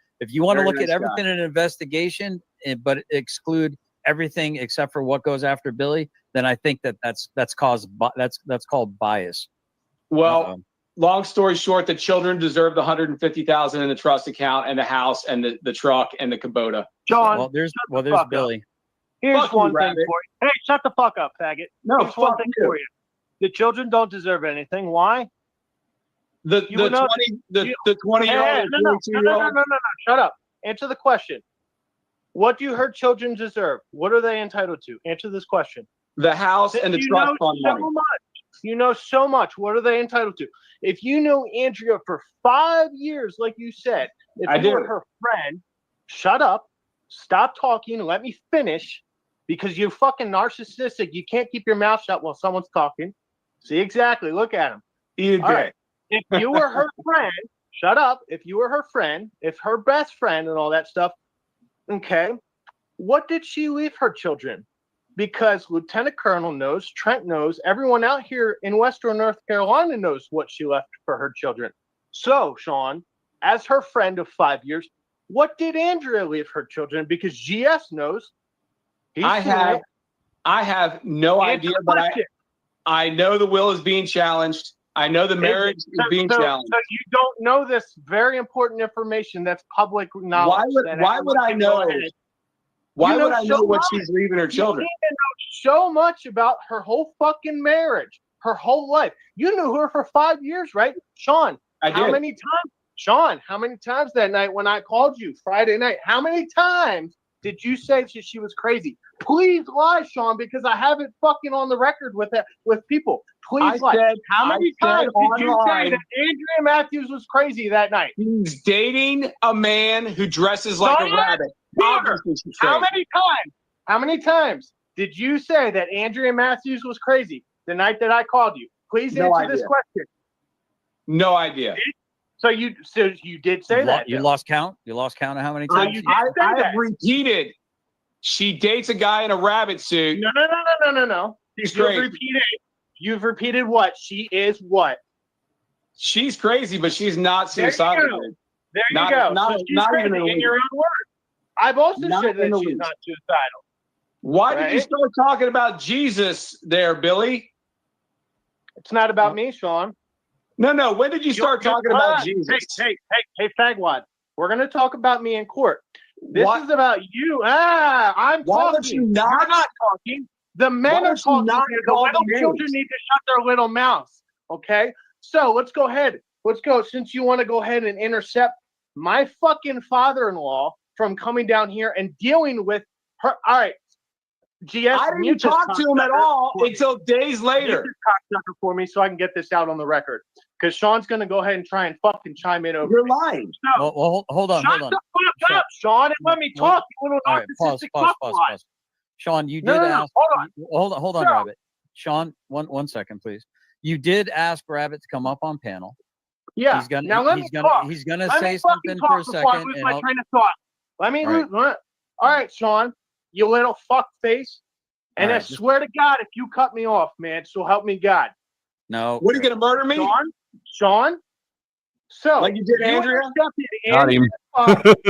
And you Wow. and Alicia Lang prevented the Matthews family. The from sheriff coming did. down.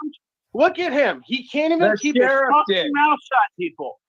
So, in his own words, in the 6 fucking live streams that we have, he has gone around, intercepted the Matthews clan, gone and called my parents, called everyone that reacts to the Savage Saints, and told them a whole bunch of stories, right?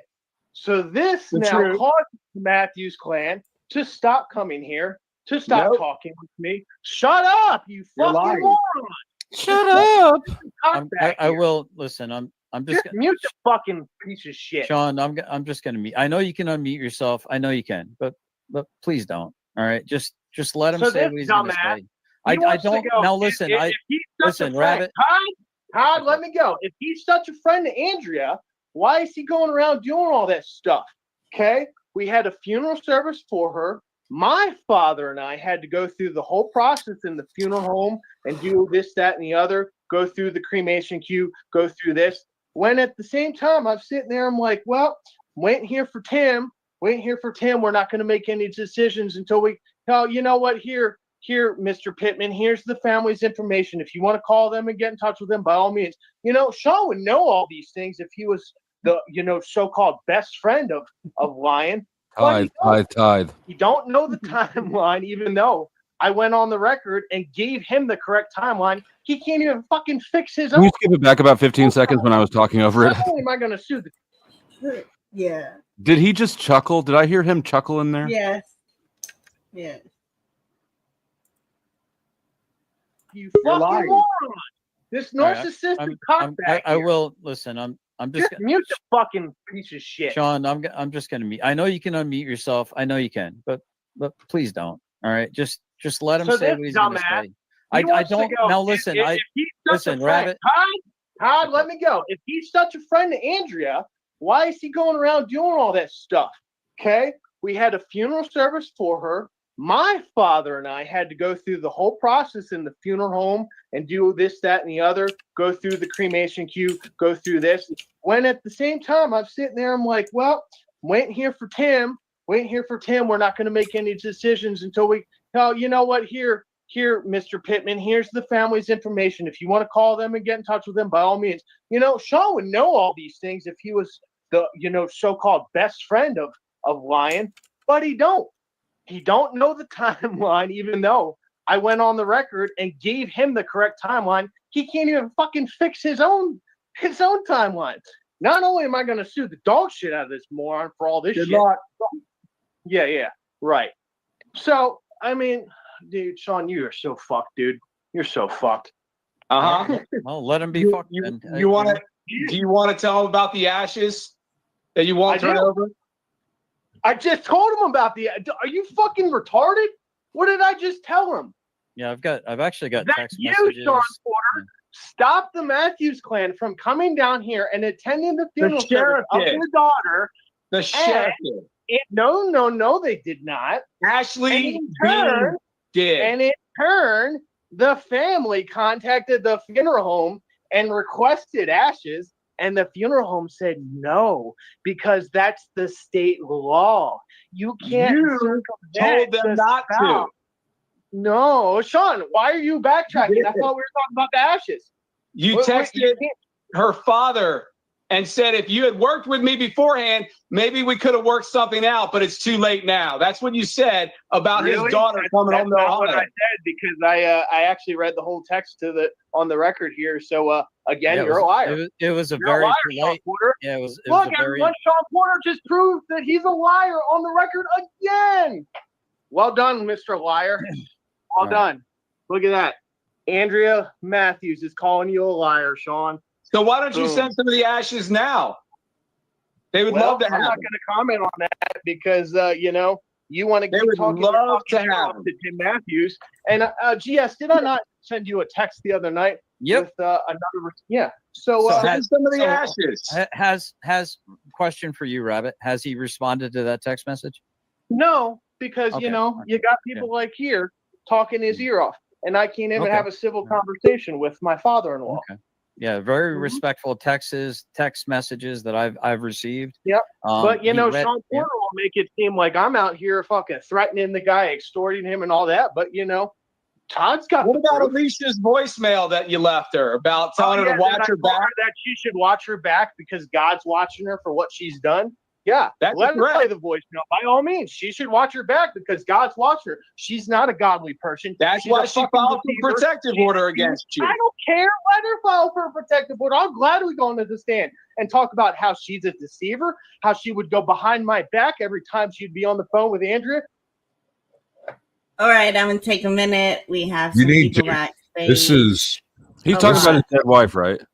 Yeah. Okay, yeah. No, this Okay. whoever the prosecutor is probably Allegedly. quite grateful.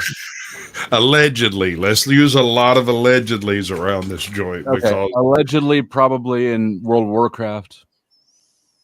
World of Warcraft. Well, welcome to the stage. We have Toe for Life and we have For Public Safety. What's happening? Cam back up for public safety. Oh, I'm cammed. I'm just kidding. I wouldn't do you like that. Do I need to calm down? Am I too ugly? But I mean, it's okay. You're a little bitty window, and I'm fine enough for both of us. Besides, I know you are. Toes here. Toes here, so it doesn't matter. Oh, Show me some armpit hair. yeah, I know. So would you like to comment on anything at the moment, Toe, for public safety? No, I mean, I'll let you go first, though. Other than, of course you will, because if not, I'll just kick you out. But other than the fact that the more that I hear it and the more that I heard his testimony and I listened to it and just and thought about the things that Flo said about it and just all that kind of stuff, it's looking worse and worse for Rabbit in my mind. And I'm not saying that he did anything. I'm just saying that it definitely wasn't right. Something ain't right. Something ain't right. And somebody's going to go down because I don't believe she. All I want is more investigation. That is all. Yeah, because something ain't right. Well, That whole story was like an alibi of just look at me and this is what I did and look over here. Don't look over here, but look over here because this is what I'm saying. Yeah, he should. There's no way it's legit for him to be angrily shit talking her. Then, right? That's just. And like I said, the whole Joe Cool. So when he was giving his testimony, and as Aja said, that's what changed. Actually, one of the things that started changing me to the side that something was off about it was he said, Rabbit said on his testimony that everything was great with him and Andrea. Everything was awesome, great, this and that. And then Joe Cool says what he says. And look, we all know Joe's not a liar. That's one thing you can't call Joe Cool as a fucking liar because he don't lie. He's going to tell you what he knows and what he, what's up. You know what I mean? He's just going to tell you the truth, period. And, and I mean, that's what swayed me. I was just like, well, yeah, Joe ain't got no reason to lie. Joe's not going to lie. So obviously, Oh, and one more thing on that point. He's also not a clout grabber. This is not something he would make up to get views or anything like that. He couldn't care less. Joe already has all the clout. I know. That's what I'm saying. That's before anybody starts trying to think down those lines. That's not a thing that. No, just no. See, this is the first time I've seen any of this GS stuff. Just 1 second. Are we getting to what Chris said about the truck, about the trailer of toys and stuff? Well, we'll get there in a minute if we're watching. Yeah, All right. I don't know if that's on. But I want to point something out on the clout. There is clout chasing going on for sure. For sure, absolutely. It is Todd Bryant clout chasing off of the back we're of not gonna Andrew. go. Yeah, I don't We're know, watching man. it. Like, I don't know. Well, he's. I don't know if you know, but him and Rabbit, he at the end of his stream today, I guess Rabbit texted him and broke up with him. So him and Rabbit ain't. That's their second breakup. Well, you know. Todd Okay, don't well like, then, if when that's the Rabbit tells him- case, then he can make them videos non-membership. You know what I'm saying? Yeah. Like if he's trying making to money off ride that. this, right? But I'm saying, with given what just happened, if he's trying to run the narrative that he's been saying, then he should put him back from. You know what I mean? He's already gotten. I mean, that's just my opinion, but whatever. Well, here's my thing. What purpose does Todd have in going in depth with his channel to cover this whole thing, unless he's drifting? Because I mean, he don't want this story getting out. Here to be pert near fair though, Todd was a friend of Rabbit and Andrea. He might not have been a friend of Andrea. Now hold on, hear me out. He may not have been a friend of Andrea's. Like, I'm laughing because Todd don't have. Well, I know, but listen to what I'm saying. No fucking friends, bro. A friend. He went up there. He stayed with them. He was in their house. You know what I mean? He broke bread with them. So let's be fair on the point that he knew Andrea. You know what I mean? So just like any last one of us sitting up here on this fucking panel, right? Other than Flo, maybe, because Flo and 10th Man, they didn't know of her at I all. specifically What are you avoid. talking about? No, sir. No, Sir. 10th Man was a good friend of hers. Oh, I Not a didn't know. good friend. Just she's one of the chat people. Like I said to Dusty in his chat a few minutes ago. Okay. So, well, I'm going to come Pissy back at that Cat from because hold his on, chat. wait. Sorry. But Todd don't have no friends. Todd does not have Okay, friends. for Todd public has safety, people he uses. shush. I All right. understand what you're saying, but I'm saying, to be fair, in my eyes, he knew her. He broke bread with her, just like I did. And Rabbit was giving me hell over in GS's chat last night because he was like, "Oh, look, Toe for Life, another one of her best friends that I didn't know about." Da da da. Never once had that came out of my mouth that she was my best friend. I met LION1. I broke bread with LION1. Her boyfriend at the time, which was HPR News, is a good friend of mine.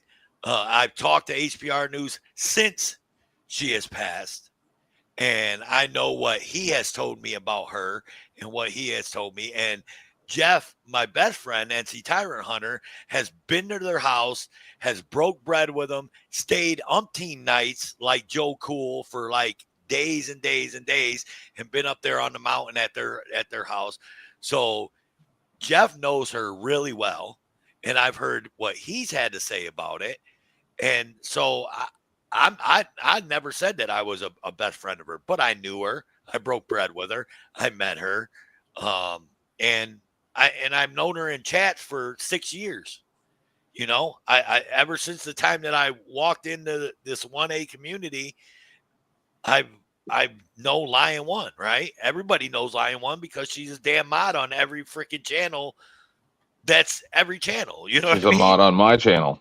Yeah. Well, you don't have to know LION1 to know that these facts don't make sense, that these testimonies, like Rabbit's testimony of the facts of what happened, do not line up with him not being the number one suspect. It makes way more sense. Now that I've heard his testimony on Todd's channel, it makes way more sense that Rabbit did it than her.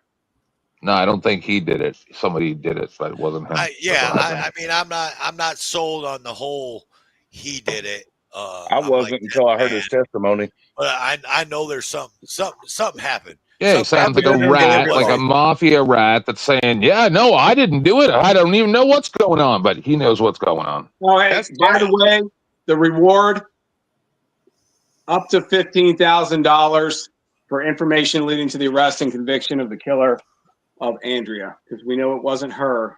Guys, he says everyone is pretending to be her best friend. He said that about me to try to discredit me. Oh, you're such your best friend. What'd she have for dinner last Tuesday night, huh? Oh, you don't know because you're not her best friend. Like, dude, I know She her. was just a nice lady that NC Tyrant Hunter and Joe Cool brought to my chat because they were my friends. I don't really do shows anymore. That's how I got drawn into this. Yeah, Billy's been calling everyone, "Oh, you claim to be her best friend," to everyone. Well, her one best friend lives in PIQUA, Ohio, or is a girl named Alicia, and in her own writing, whatever. It's whatever that. She lives in the armpit of Ohio. Long story short, in writing, that is her best friend in Andrea's own writing. There's a lot more information out there that the police have and that the family have that Billy does not know exist. And it is exactly contrary to all the statements that he's making. He's digging his own grave. Let him keep digging his own grave. I sent him the link to this live to Andrea's phone because Andrea's phone is still on. I sent the link to see if he wanted to come in here, but he's a gigantic chicken. He knows he can't control his temper, and he looks like a deranged psycho serial killer. So he's not here because, again, he can't control himself like he didn't the night that Andrea died. That's my belief. And again, he can come on here and call us all her best friends and then ask us dumb questions that we're not going to know just because we don't know them and try and make that seem like that somehow means he did not kill his wife for $150,000, a pickup truck, a house, a diesel Kubota, and a bunch of other material possessions that he's going to now try to convert into his question. And this is actually a legitimate question. Not like I'm not being snarky. Do you think that you might be doing too much right now with all the editorializing and condemning with your rhetoric? Like, could that hurt a case in the future potentially? No. Okay. No, because the case is made on the evidence, his actions and his statements. And that stupid son of a bitch came out last night and condemned himself in the eyes of anyone that watched that video, including a jury. I think there's enough facts that would. What time of? Sorry. I think there's enough facts to the case that would wrap him up already that he can't erase. Like this. He said that when the cops got there, he also said which was the time of death. That is what they put as the time of death. When the cops got there, they had to bust the door open because it was locked in the bedroom that she was in. Yeah, and what time of day was this? I need to understand because he said he went to the store. So that's one other thing you guys missed too. He said that he told his buddy that he worked with that he had to go early because he had a feeling he had to go. But then I also correct me if I'm wrong here. Then he also but I'm trying to pinpoint here. So and then he said, and then he bought 3 dozen eggs at a craft market. I think they said. Someone in the chat, and then he came home. He went to the craft store too and bought some crafting stuff for Andrea. Just eliminate things on but mods. What time of day is because he had to go home early? You're not using a chipper in the nighttime, right? He was supposed to be home at 3. His premonition told him to be home at 3. Or get up. Okay, so this is what I'm trying to understand. So let's say it took him an hour and a half, 2 hours. Some people said 2 hours. There was 2 hours there one time, but that was maybe to shave. But then, when you come home and it's 6 p.m., he said, "Oh, maybe she took her medication and went to sleep." You have a spouse that supposedly you're the caretaker of. That you think took their medication. Hold on one second. I'm almost done. And took their medication to sleep at 6 p.m. and you didn't go to check on them until after you shaved? This is Right. ludicrous. All of these things are ludicrous. It was even earlier than that. It was 3. I'm being conservative, right? I'm saying these things don't match up. Because I've been talking about this a lot the last few days on many different panels. So I'm pulling all this together, but none of this makes any sense. And did he just show the urn and say, Andrea's saying something to you now? Is that what he did on that stream I just watched? Yes. Yep. That's exactly fuck this guy, man. No, I'm done. I listen. I tried to withhold judgment. I only got involved because GS and I knew a little bit, and I sat back and I said, I haven't heard anything from this guy, and now I have. Fuck you, asshole. That I'm with you, 10th man. That's exactly how it worked for me. Because although I did contribute the facts about JJ and Todd and my brother's Creeper bringing that stolen stuff, I did not have a determination of whether or not I figured who did it. But because, like what you're saying, I have seen himself, words out of his own mouth that do not line up with the way it could have happened unless it was him. At this point, Rabbit, if you're watching, you convinced me that you did it. You did. Yes. Same. I don't even know who I don't know these people at all. Well, I know HTR for 6 years, and I knew Lion, and I knew all these people. I don't know where somebody sent me a video of him a couple of years ago. Where'd he come from? He's a goddamn plant by the government. That's what I say. Well, I know he was working with JJ on as a recipient of stolen property, but I don't know his. Yeah, that's all Look, that's all. No, it ain't speculation. That ain't speculation. And that's come on, Chris, man. I got the video, Toe. I know, but you have a hatred for JJ, man. It doesn't matter. I'm telling you a fact. It's a fact. It's on video, bro. They brought the trailer that was supposed to be for the nonprofit. They brought that trailer load. I'm the one that stopped them. What I'm saying is that the JJ and Rabbit thing, I think, is all irrelevant. The conspiracy part of what you're saying is irrelevant to the Lion one. Well, no, not conspiracy. Fact. It does. You mean matter. not theory? It would be a conspiracy. It would not be a theory if it's fact. It's fact. But I proved this. I can prove. I think it was Illuminati that he was working with. You proved the theft and stuff, but what I'm saying is the whole thing that all this ties into. It does, and here's why. This is why I think it was a contribution to this case. It's showing that the group that Rabbit was involved with at the time were what Sean is saying they are. They are a group of people who are grifting off the back of the people of the hurricane. That is what was going on down there in that group.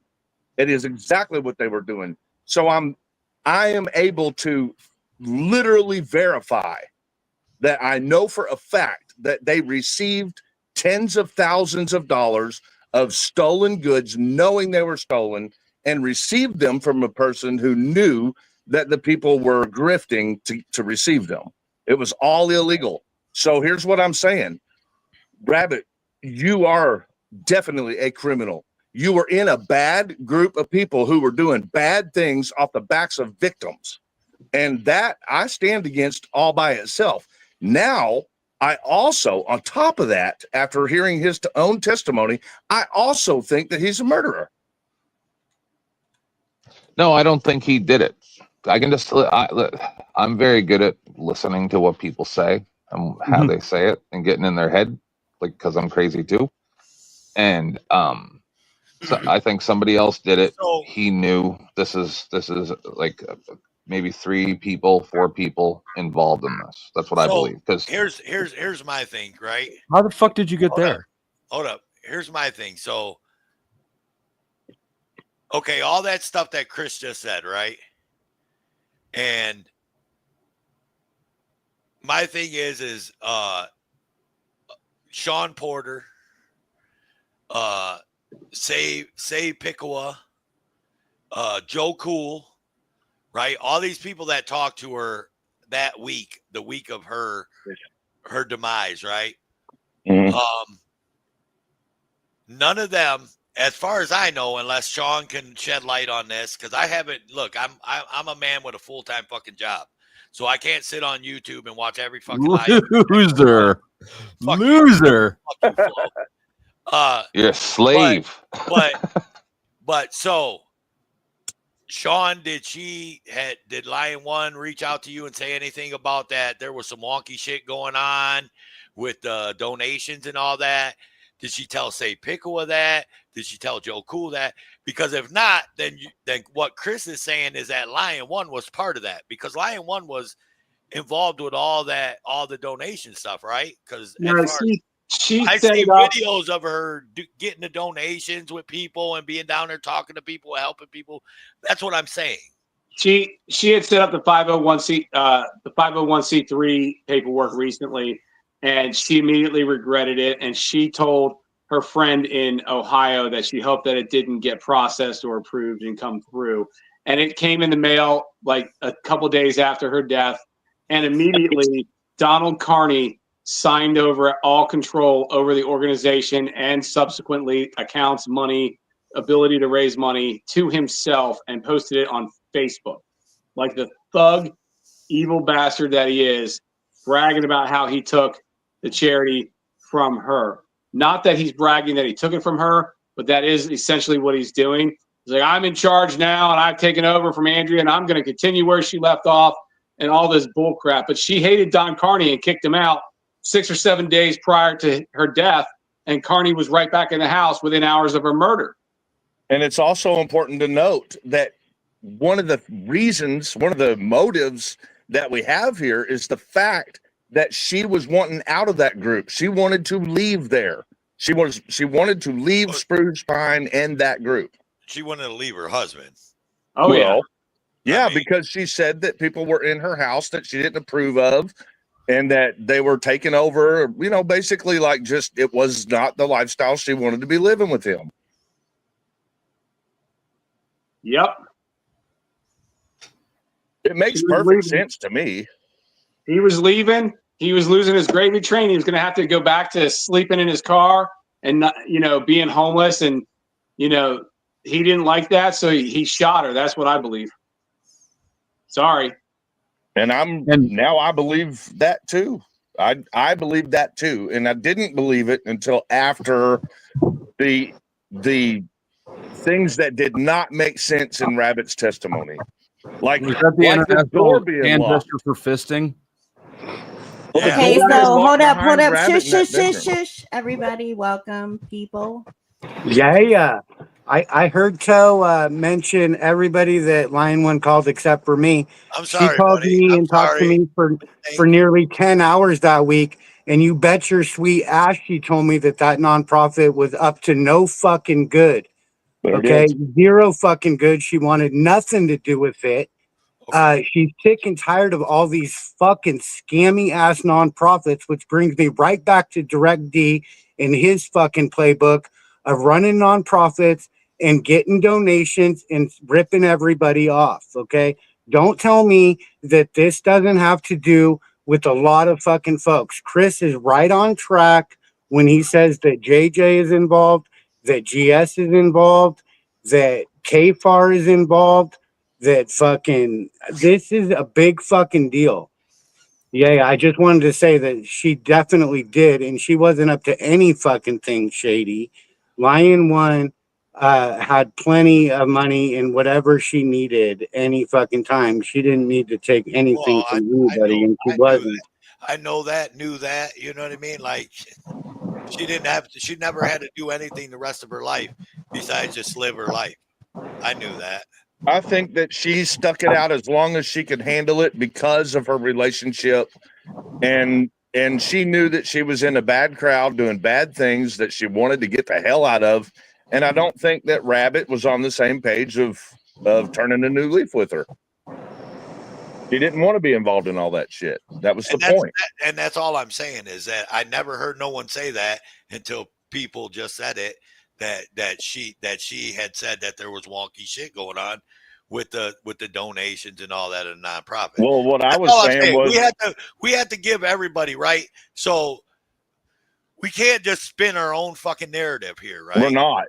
Hold And on, that's what I was telling stop. you. Let me speak. We have to. We can't just spin our own narrative and just make all these You don't have to believe. yell. You don't have to I'm yell. just saying because I don't You like don't to have be to talked yell. over. Okay. Let me get my point and then talk about it. Okay. We can't just sit and spin our own narrative. So I asked a question. The question got answered by the people. That's it. But I wanted to let the viewers, there's 148 people watching, because if they just heard what Chris said and they've been watching this whole thing pan out for weeks and weeks and weeks, and all they heard was what Chris just said, they would have thought what I just thought. Or if not, I mean, that's what the first thing that I thought. And then the people, he reflected, he came on panel, said, no, she told me that there was some wonky shit going on. Yes, sir. Did you Okay. catch the part where Joe Cool said that she asked him to go out there because she was getting scared and she was leaving and she was going to the other state, right? For sure. So people who make plans for the I'm going to go here, right? And we know you're saying she doesn't have a financial difficulty. They don't call people and say, "Hey, I'm scared. I'm making plans to move over here," if they plan on doing the thing that is supposedly she did. Right. No, 100%. Yeah. The last person, as far as I know, again, and I can't watch all the live streams that have happened, but as far as I know, the last person that we've heard of that she's talked to on the phone was Say PIQUA. And Say PIQUA, the conversation that Say PIQUA said that she had with her, that doesn't sound like someone that's going to walk back in the house and go in their bedroom and pull out their Glock. You know what I'm saying? You get what I'm saying? Like, totally. Hey, I'll call you back in a little bit then, finish cutting your grass, whatever. And their plan was what those two, from the way I understand it from PIQUA, what those two had been talking about is Andrea was going to pack up and go stay with her. Right. She was leaving. She was done. She was done with everything that was happening. And look, Toe, I didn't mean to offend you or nothing, but I'm just saying. You didn't offend me, but Well, listen, you got to hear me out now. It's my turn for you to hear me out. Go ahead.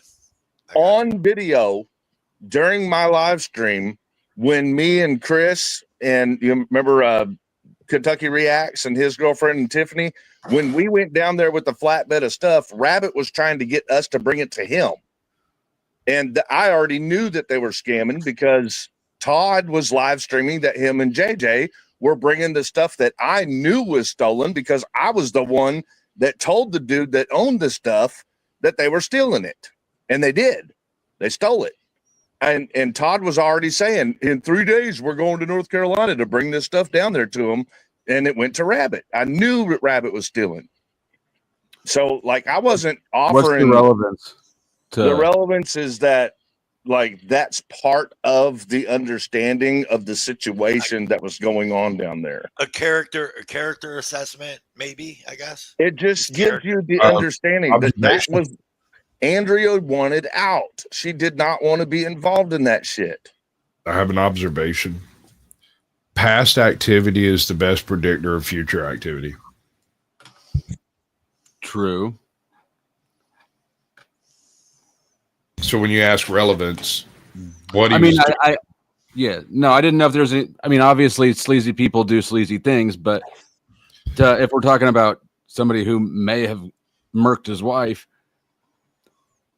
this doesn't seem relevant to me. It seems to me like it gives you the understanding of why Andrea was leaving. She had been stuck with that stuff happening around her for a whole year. I've just listened to this guy talk for an hour, and it's clear to me. I don't know how she got herself in with that dude in the first place. Like that, he sounds like trash. And he can sue me if he wants. Because he probably didn't act that way at first. That's the way, not very many people are good at the long con. I've been conning all you guys for 7 years. Oh, you couldn't possibly do it. We just ask you about yourself and you'd be Come on, Talk right for 7 there. hours. Talk for 7 hours. Tell us about the first time that you heard this song. How was your trip to Sephora? I don't want to talk about it. No, this whole thing is very traumatic for me because I've lost a lot of people over the years. That's why I don't get close to people. But this is even less relevant. Well, no, it's you self-indulgent. Kind of scary. It's kind of scary. No, I've seen this happen to a few people, I think.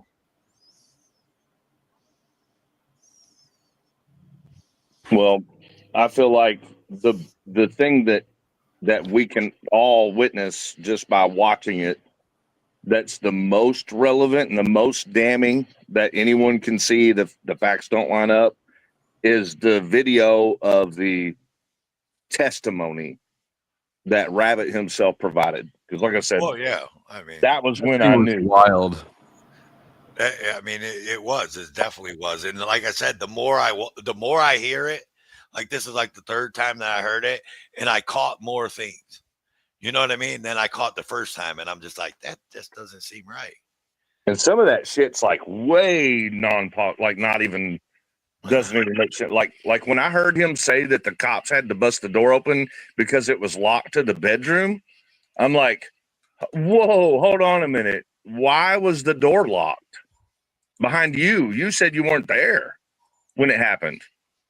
So how would you have gotten in if she locked the door? Yeah, that I didn't know that. I didn't know the cops had to bust the door. Was he talking? Oh yeah. I remember him saying that. So if I remember correctly, I mean, Aja would have to replay it if she has that part, or Brandon has it. Wait, what? What, Chris? The door was locked where? But I think Rabbit, they were in talking his about testimony, the front door. I think he was he was talking about the bedroom door because he was on top of her. He said doing CPR. He said that the cop had to bust the bedroom door in because he was on top of her doing CPR. Well, if he got there after it happened, who would have locked the door? Why was the door locked? I don't know. I'd have to listen to that again, because when the first time I listened to that part of it, I took it as the front door of the house was locked, and the cops I don't had to know bust how, it because the cop he said that the cop had to bust the door in because it was locked, and then the cop demanded that he get off of her and put his hands up and get on the ground or whatever, and he was saying he refused. He's like, I told the cop no, you know. Well, hold on. What was the cop doing busting in the door? It's just not like he walked in. He said he busted the door in. You know, that caught me really quick. I was like, why did you have the door locked? He said he had I don't know. See, I had to re-listen to it, because now I had someone in the chat saying that Rabbit said he had to unlock the house door to let the cops in. So I don't know. I had to re-listen to it, but obviously we only have clips of it because somebody put it behind their paywall. I got it. I got the whole thing. I'll send it to you. And if I was an expert, I would tell you guys that you can't listen to any of the words that he's saying. You have to get the general context and take into account that he's like you guys were saying at the beginning, he's adding in all these details, all these strange details that I don't know. If I was telling you guys how I found my spouse passed away, I wouldn't be adding in all the and it was a brisk wind, 21 degrees, like a green dog bowl, which I found odd. It was a really big bowl that I found odd. What? Yeah, Why is that exactly. part of this discussion of you accusing me of murdering my spouse? Exactly, bro. Stop it. And then he's like, and I thought that was weird, so I took a shower. What the fuck? Yeah. So if you see something weird that makes you take a shower, I mean, and shave every hair off your head. Yeah. And then he said the weirdness is caught in your beard. So if you want to get rid of the weirdness, you just right. Oh, that explains everything. That like retain smells and weirdnesses, I think. No, it smells like Squatch products. And he was like, it's just general rule of thumb here in the mountains that you take a shower before you say hi to your wife. What the fuck does that mean? Yeah, and not even that. So my biggest part was like, the whole like Flo said about the craziness of the premonition, like but the premonition, then you come home, your wife isn't in the front room, she's in First the he gets bedroom. eggs and art supplies. Oh yeah. But then you walk in the house and you smell perfume, and that's weird because because your wife only wears perfume when you guys go out. So bam, look at that. That's an Bam. Ira Hunter mug, baby. Bam. Mm. That's actually where I met LION1 from, is NC Tyrants community. Right Why when is Jeff not here? I Probably because his big ass is probably sleeping right now. You're probably right. True. Number two, because I didn't tell him about this stream. Who the fuck clears a weapon? Yeah. Who the fuck clears a Yeah, weapon? that's nonsense. Sorry, Chris, but if they weren't prosecuted, then it's just speculation. Says Chuck. Yeah. I'm just passing along. There's an awful lot of speculation, though. There's just a lot of things that like I that any normal person, at least the normalcy that I know of, wouldn't have just walked away from. Like first off, if I got caught cheating like prior and I walked in a house and I smelled perfume that my wife only wears when we go out, I'd have thought, oh, this bitch got her a dude up in here. That's why I Or thought maybe he got a girl up in there. Or something. I'd have been like, this bitch, or I'd have been like, where's this That bitch glass at? could be half full. Either way, you got to check it. Or I'd have looked around the whole house looking for her because she could have been out with the dude or the girl. Exactly. You know what I'm saying? I think that I'm sorry, go ahead. No, that's what I was saying. I think that when the actual truth comes out, because it will eventually, I don't think Sean Porter's going to let up till it does. I think when the actual truth comes out, all of those details that seem completely irrelevant are going to make sense. Like there's going to be something about the dog ball. There's going to be something about the perfume. Yeah. Yeah. Do you think that, I mean, I agree the truth will come out. Do you think that GS will ever come out? No, I don't. He needs to, though. He would, dude, his whole life would change for the better. I think he would actually have an opportunity to become a decent human being if he would just admit it, come out the closet. and be For free. public safety, listen, you know good and well you have to have a firm foundation for any of that to happen, that his feet are just so tiny. God, he needs extensions, bro. Like if somebody like 2 peg legs, 2 points, ding, ding, ding. So Caucasian, Mr. Crab ass motherfucker. Caucasian. So you put that in the back chat, but go ahead and ask that question because the people would know. Okay, so how long did it take for her to be cremated? You're muted, people. You're muted, brother. He doesn't know though. He's shrugging that he don't. Oh, know. you don't know? I don't know. Ask Sean I Porter. heard it was less than 48 hours. Sean I can't Porter remember where I dropped heard it. off. Sean Porter dropped off. Yeah. Oh, he did? Yeah.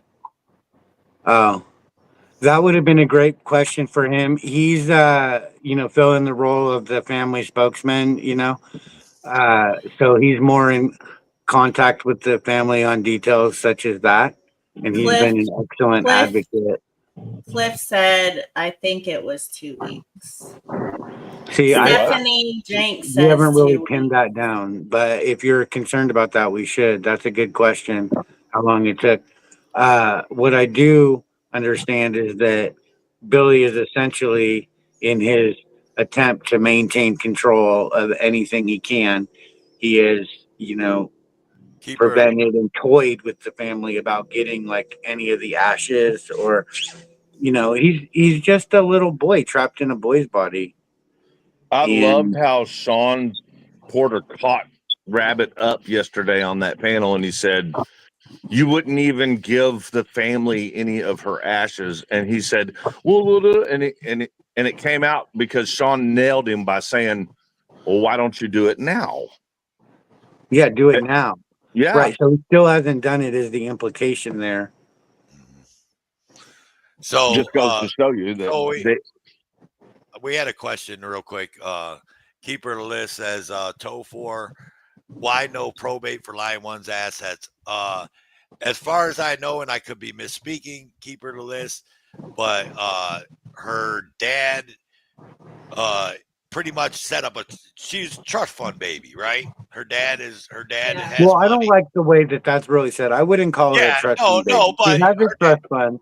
she has a But trust look, fund, and her dad is blocking everything right at this point. All the assets were pretty much her dad's until her dad. Okay, listen. Her dad is not fucking around. All right. He has. someone He will spare no expense. He will spare no expense to bring Billy to justice. I guarantee fucking you That's that. not the Right? question. And Press what's harder. the That's not the question? question. The question was, hang on. Now I got to go back. But it was about probate, right? Probate. Yeah, and that's what I'm saying is that he's Yeah. going to tie this up in probate. He's challenging everything with handwriting analysis. I mean, no expense. Okay. Well, there you go. Billy We got to will be. back up just a hair for this to make sense to people watching that haven't been keeping up. Billy Rabbit, he had actually used the wrong words when he was testifying to YouTube on GS's stream. He said the word "I" wrote everything out that Andrea wanted to be done with her stuff. He said "I," and then he said "I." Yeah, he said "I" wrote what You Andrea caught wanted that. to. Yep, You I caught that that. because you and recorded? Is it recorded? I got it. Yep, I got it.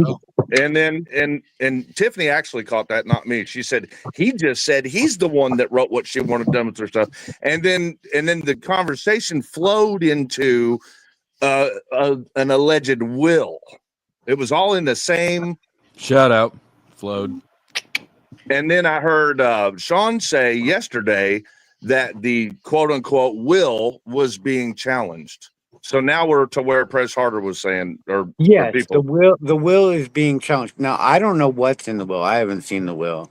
Look, the money has not really been my focus. Of the, it just hasn't really been my focus. I mean, to me, there's an assassination in the union, and of a high-ranking union member, and where her money goes, I feel like it's protected. Her dad is gonna, do that, and I don't need to really follow around doing that. But Sean Porter has paid more attention to that. I'm more interested in like the phone calls, getting the details out, talking to all the characters around YouTube that knew her. There's so many, like HPR News. I would really love to hear from him. I mean, we would too. I'm hoping that time will heal his wounds to be able to. Is all I really can say.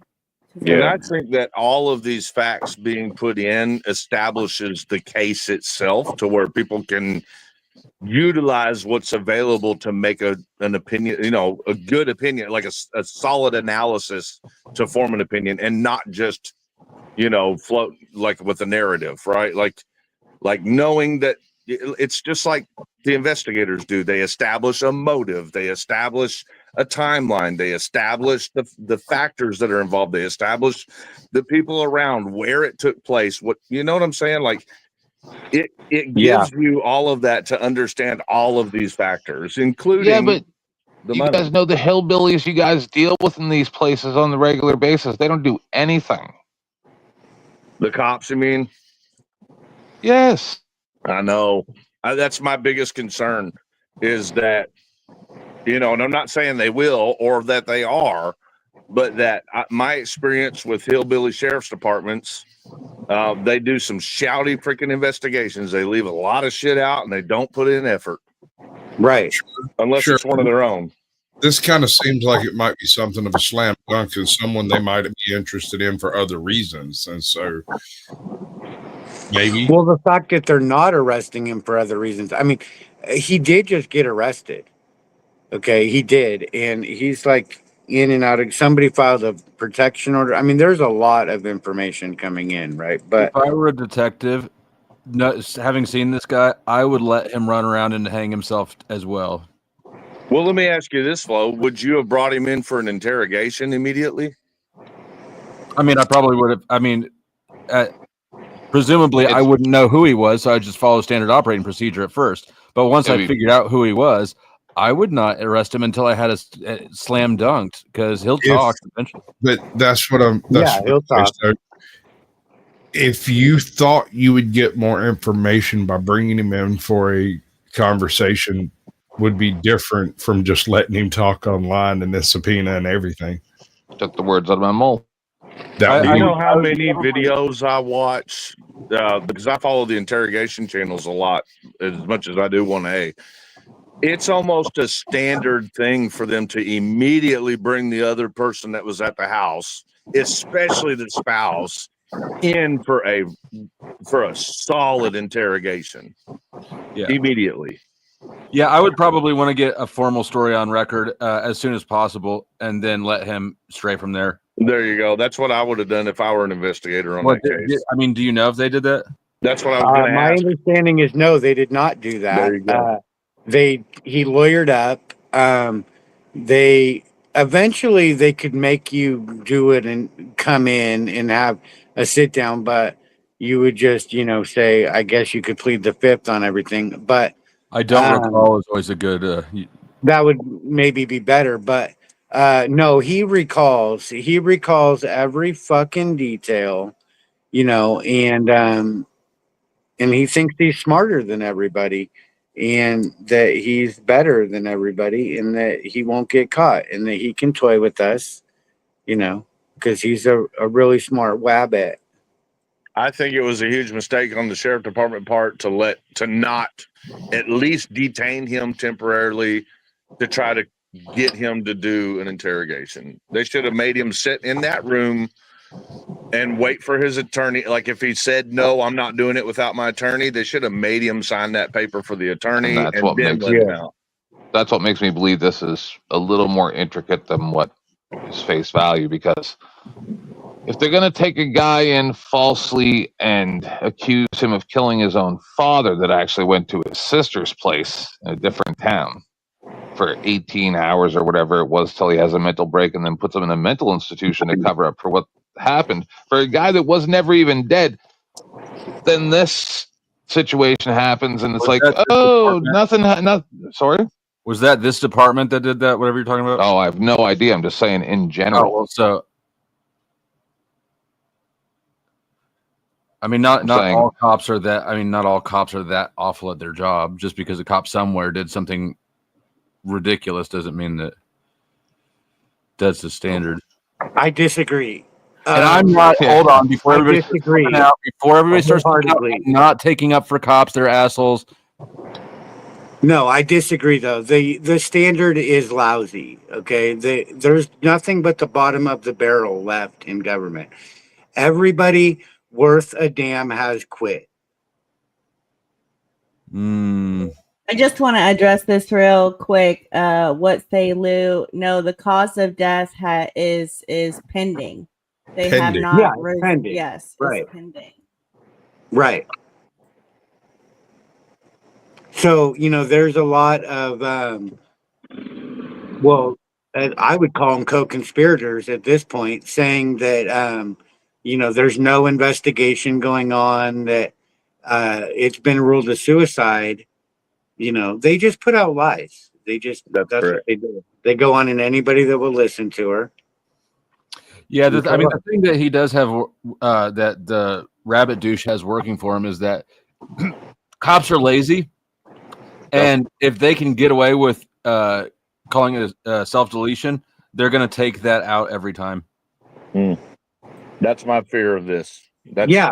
Especially in small town America, because they don't want a murder on their statistics. No, it was the motorcycle, Brandon. Sorry. Yeah, you will be surprised how hard cops in small towns will fight to prevent a murder from showing up on their statistics. As long as they can say, "Oh, there hasn't been a murder in this town in forever." Especially when it involves a circle of a group of people that are doing drugs. They don't want those negative marks. Cops don't want those. The government there don't want the marks on their record. They don't want to be seen as, don't visit Spruce Pine because we got meth heads and these Martyrs. scams. That's what you can count on finding in every small town. Some tweakers, a Dollar General, a Dairy Queen. Right.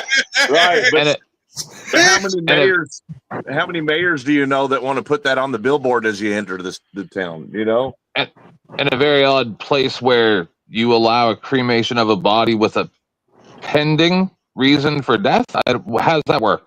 Well, I mean, I don't got no book learning or nothing, but you know, I think that could work if the autopsy or the coroner had done a really good job. Which again, we're talking about a small town sheriff's department in the middle of the mountains. Yeah. I mean,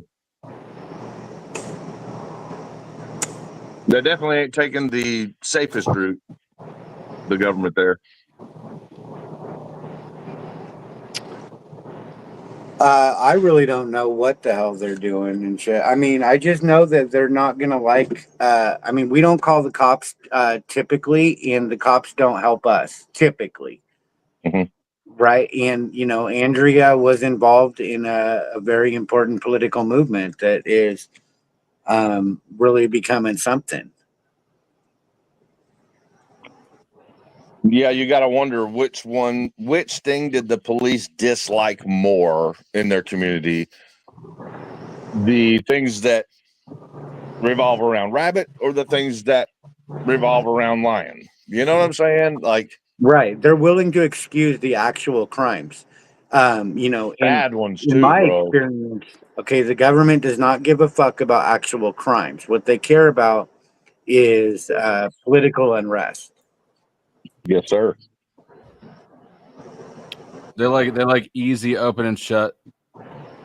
That's why all the pushes for grants for whatever for federal money is always to get things off the street and then into the courtroom, right? Get drugs off the street, get guns off the street. It's never like, hey, solve these murders, solve this grape juice.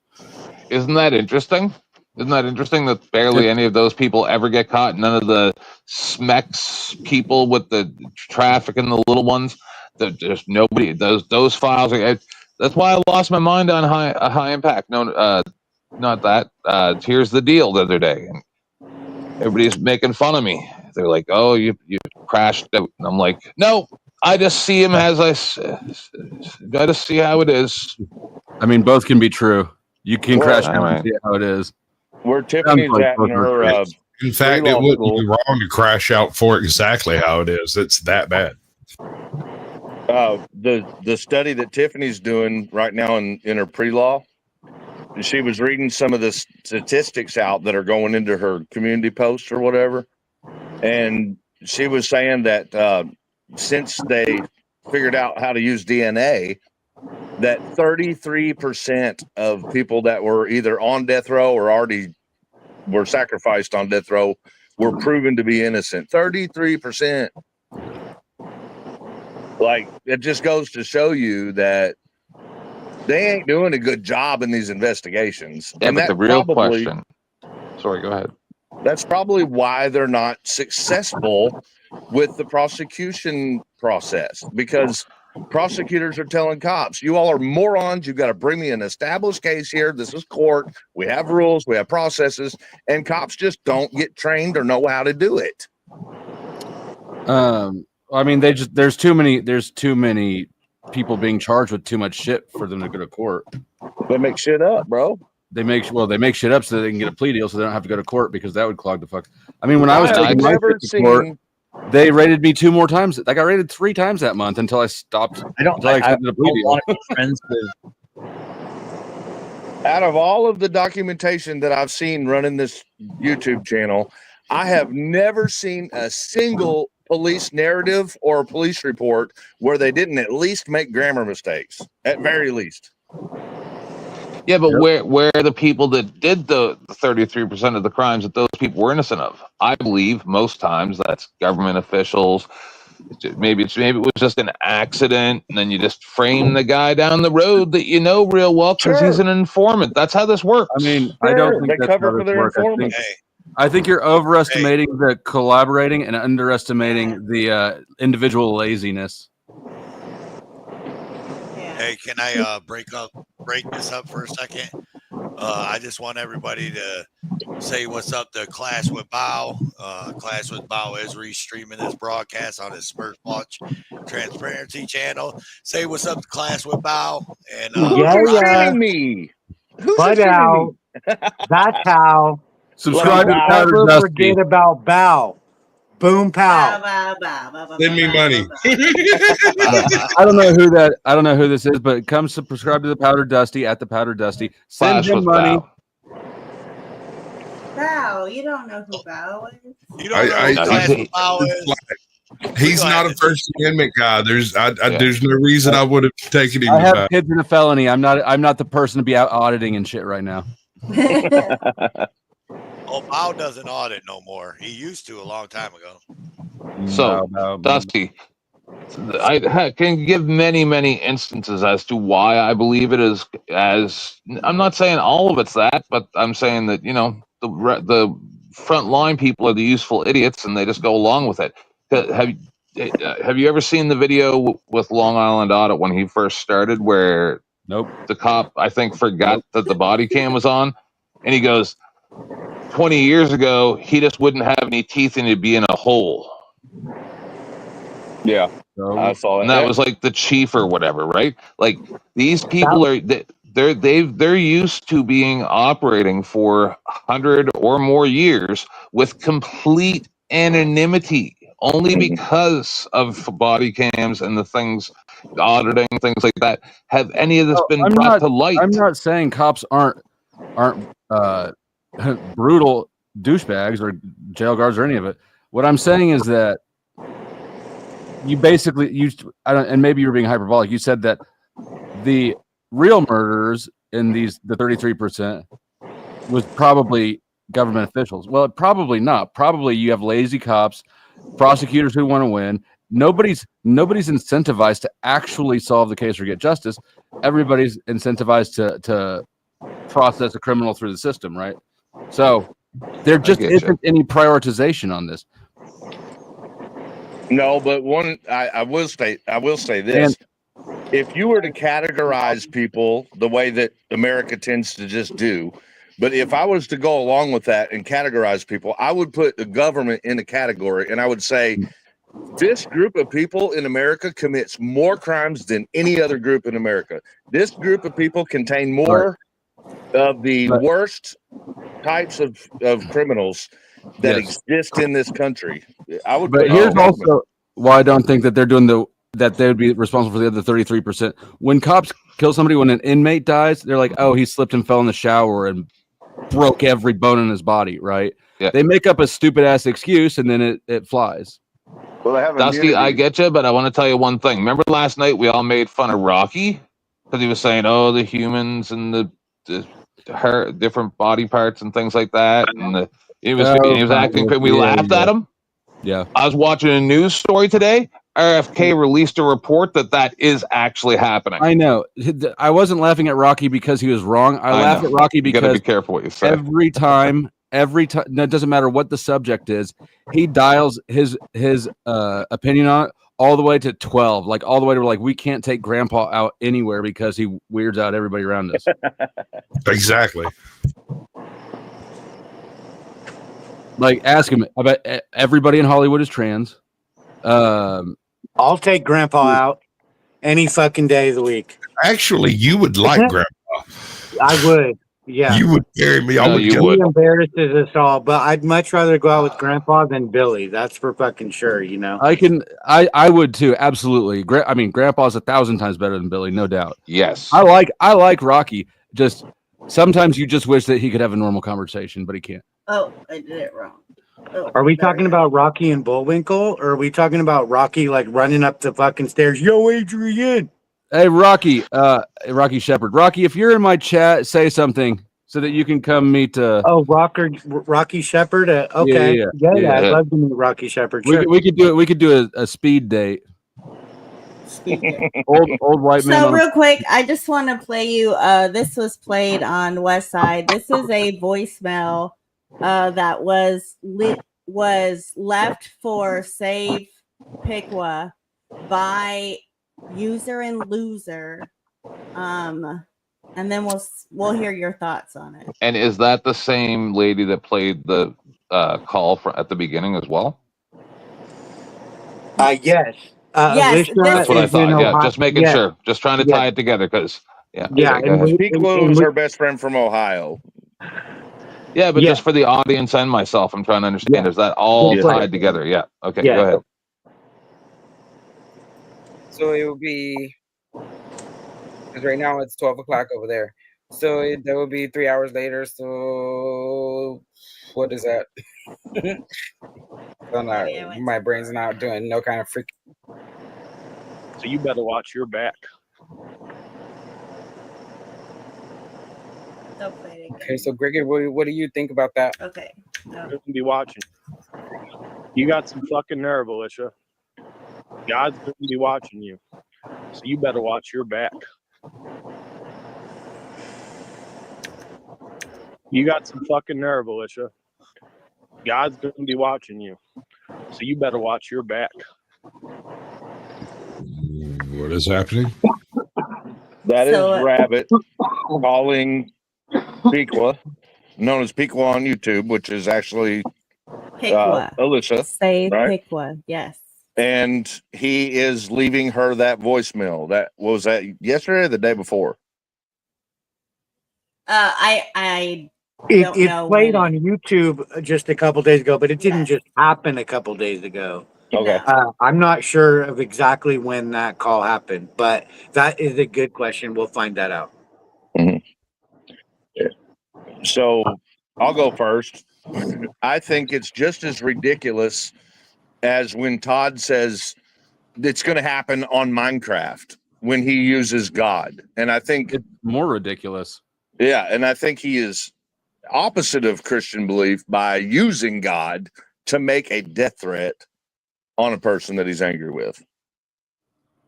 Now let's not forget God's not above slaughtering. A Christian wouldn't say that. Ask the Hittites. Oh, and hold on. Another thing, when he was saying that weird stuff about how there's like weird spiritual things going on, do you think this guy's literally like snapped his cracker?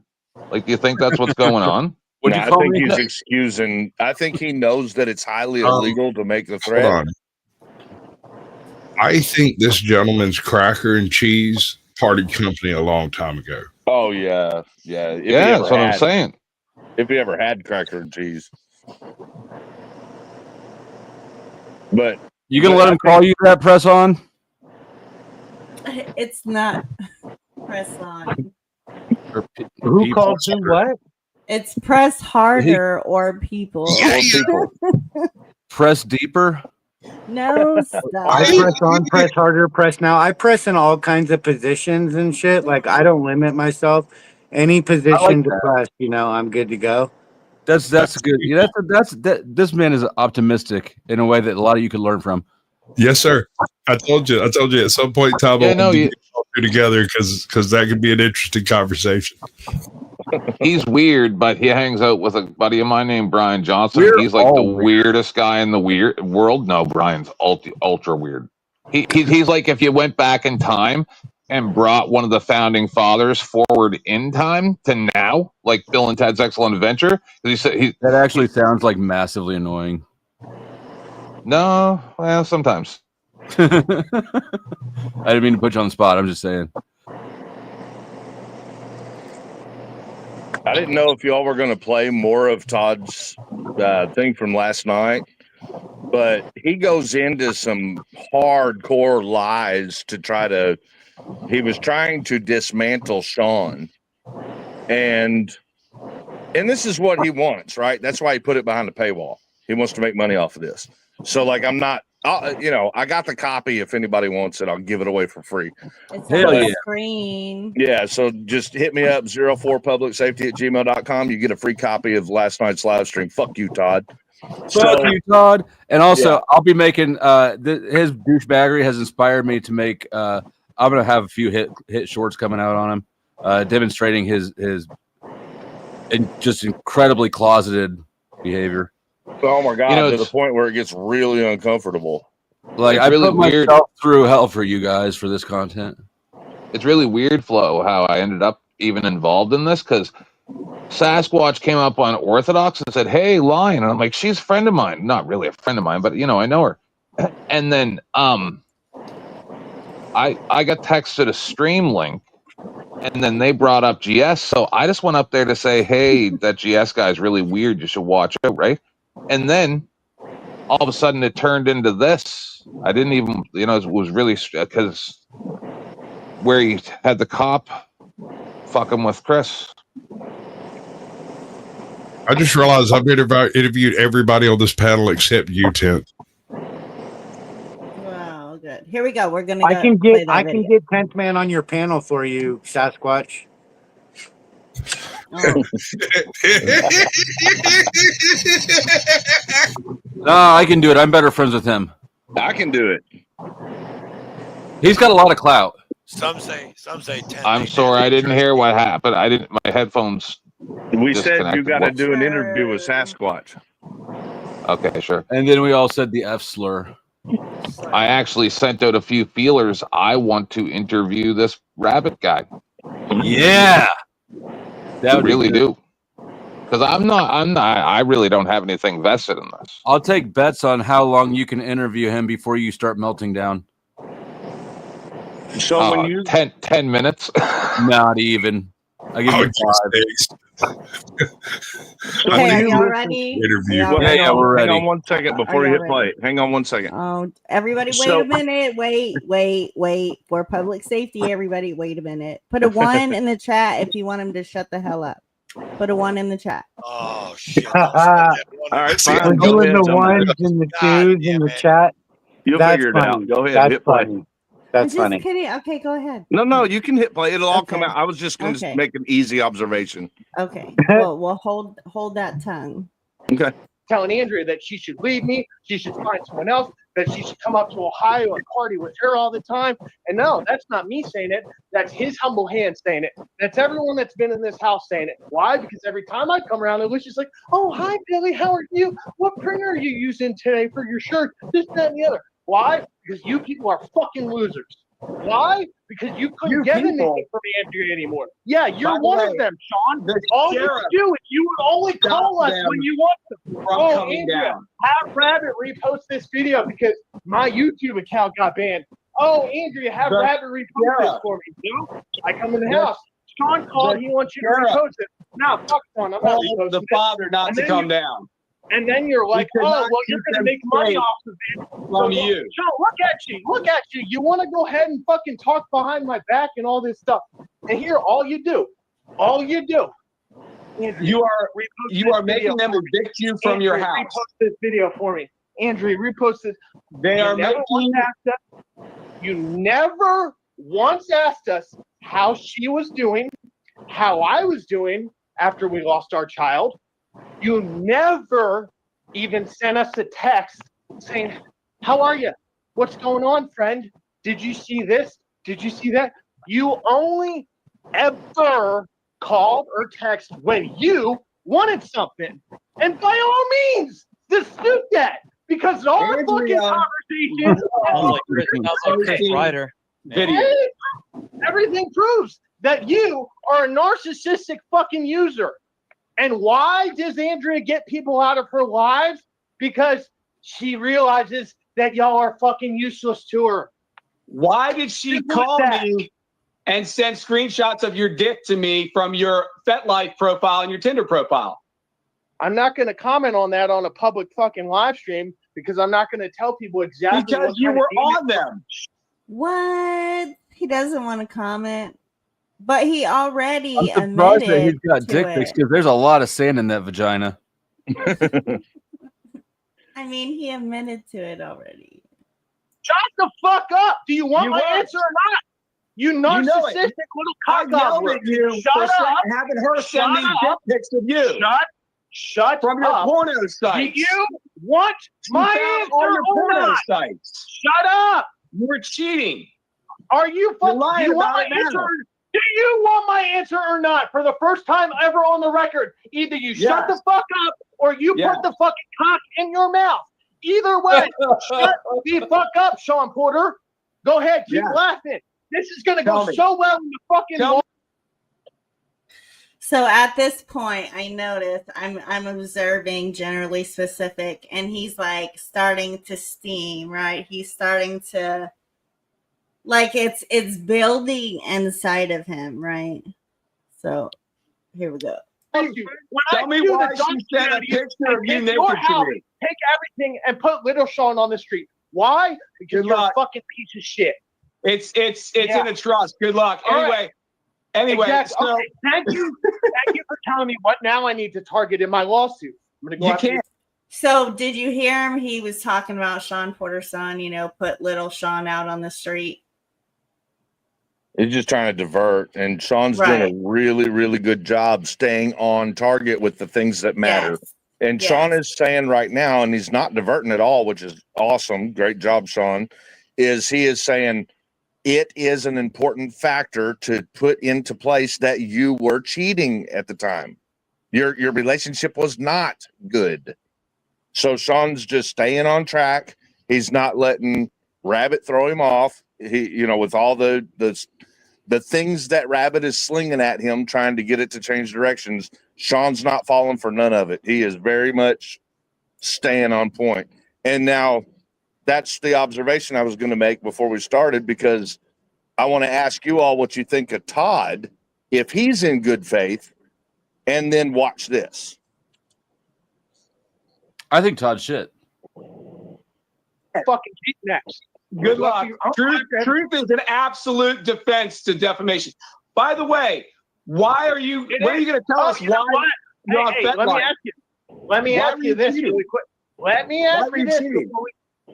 Jesus Christ, this goddamn fucking. Why were you on FetLife? Let me ask you this before why we she send naked pictures to me? Okay, before we pivot back to that, tell me the truth. I'm getting. Listen, you fucking moron. Yeah. Why do you think this is funny? 2033 Hollow Road. Shut up. No, hold on. Everyone hold the fuck up. Why do you think this is fucking funny, Porter? Put your tiny foot down, Todd. It's okay to be on Tinder and hold on. I thought it was all about Andrea. What's so fucking funny? Right? I thought this was about Andrea, and I'm trying to explain it, but I can't even get a goddamn word out because you got fucking morons like Sean Porter who think, oh, I'm going to do justice for Andrea, but I'm going to go ahead and advertise my shit. That's real funny when the guy's fucking grieving. Yeah, real fucking good, dude. It's a great look. Why were you on FetLife with naked pictures, and why were they sent to my phone? Because I'm allowed to, as a married man with the permission of my wife. And as you would see in that fucking picture, it is the administrative access of my page. But furthermore, and the details that you don't know, who's got those pictures? You need to fucking follow. Can you pause it? Okay. Here's the thing. LION1 talked to me about that, and she was the administrator, and that's how she got in, right? But she didn't know she was the administrator. Right. Okay. But when she found out that she was, and now this page, my understanding was that like this profile was hidden in like an app that you have that hides stuff. Right. And then, so she was an administrator, but she didn't know about it. Right. But she was like looking through her emails or something, and she found, an email, and then found out about it, and then went in and discovered all this. And that was on the first day that she called me, and she called me late at night that night. Right. Which was unusual, and just spilled her guts, I mean, whenever we talked for a long time. Okay. There was no way either one of us was getting off the phone. Right. No matter what time it was. And I remember I was with Ghost Rider and Johnny Bravo, and we were driving after a cop watch, and she called and Ghost Rider and Johnny Bravo. That sounds like a dream from my childhood. So let me ask you this, peoples. The bottom line is this. Was she upset to find out that Rabbit had that profile? She was horrified, mortified, beside herself with disgust, but she was not suicidal in any way, shape, or form. That's not what I was asking. Did it upset her that she found out? Like when she called you, permission. That's what he said. I just want to know if if Rabbit is telling anything with the truth about it, like he's making it out like, hey, not only was she cool with it, but she was the administrator that No, was she selling my wasn't cool body. with it. She wasn't cool with it at all. That's what I'm saying. She was disgusted by what he was presenting there. In fact, she had a picture, or he had a picture of her up there, and she was really pissed off about that. That's Okay? pretty fucked up. Really fucking pissed off On that there was Fat a Life? picture of her. So she Yeah, sure as shit didn't seem like a person who. No. yeah. He She had a sure as shit picture. didn't seem Okay, like a. can I give context to everybody what Fat Life is? Fat Life is it's called Fet because of fetish. It is a fetish site where it's BDSM and anything you could possibly think of, all the most depraved things. So this guy put her. They're saying that this guy put her picture on that depraved site that even I wouldn't go on. That's what she And told how do me. you She know told me about it? that he put a naked picture of her from behind, right, and one picture, and that she was really upset about that and nervous about that. She didn't like that, right, and at all. I mean, she was very protective of herself, in that way, right? She didn't want that out, like, at all. But she So in wasn't other words, she is suicidal at not all. the. You do Not not suicidal. believe. This is what we're getting out there. She didn't put it out there. She's not the one No, that was running That's that a site. crime. no. That's a Under no crime. circumstances did she consent to having one, her picture put out, but two, to have him cheat. There's something she wouldn't do, but she was monogamous. Okay, she wasn't about like other partners or anything like that. If Billy wanted to run around with his fucking bunny suit, I guess she was okay with that, right? But that doesn't hurt anybody, right? But no, she wasn't down with the cheating. She wasn't down with the fat life, with the craziness on that, rubbing dead animals Can we on go her. back to the It was bunny just, suit? What was huh? that? Can we go back to the bunny suit? The bunny suit. Yeah. I mean, he runs around with the bunny suit and shit. Like, obviously, he's Is that a part of furry. his channel optics, or is he like a furry? It I may think be he's a both. furry. Well, I think he's a furry, it's definitely No, a what channel Dust optic, but he may also be a furry. what There Yeah, you Dusty's go. asking He is said it better.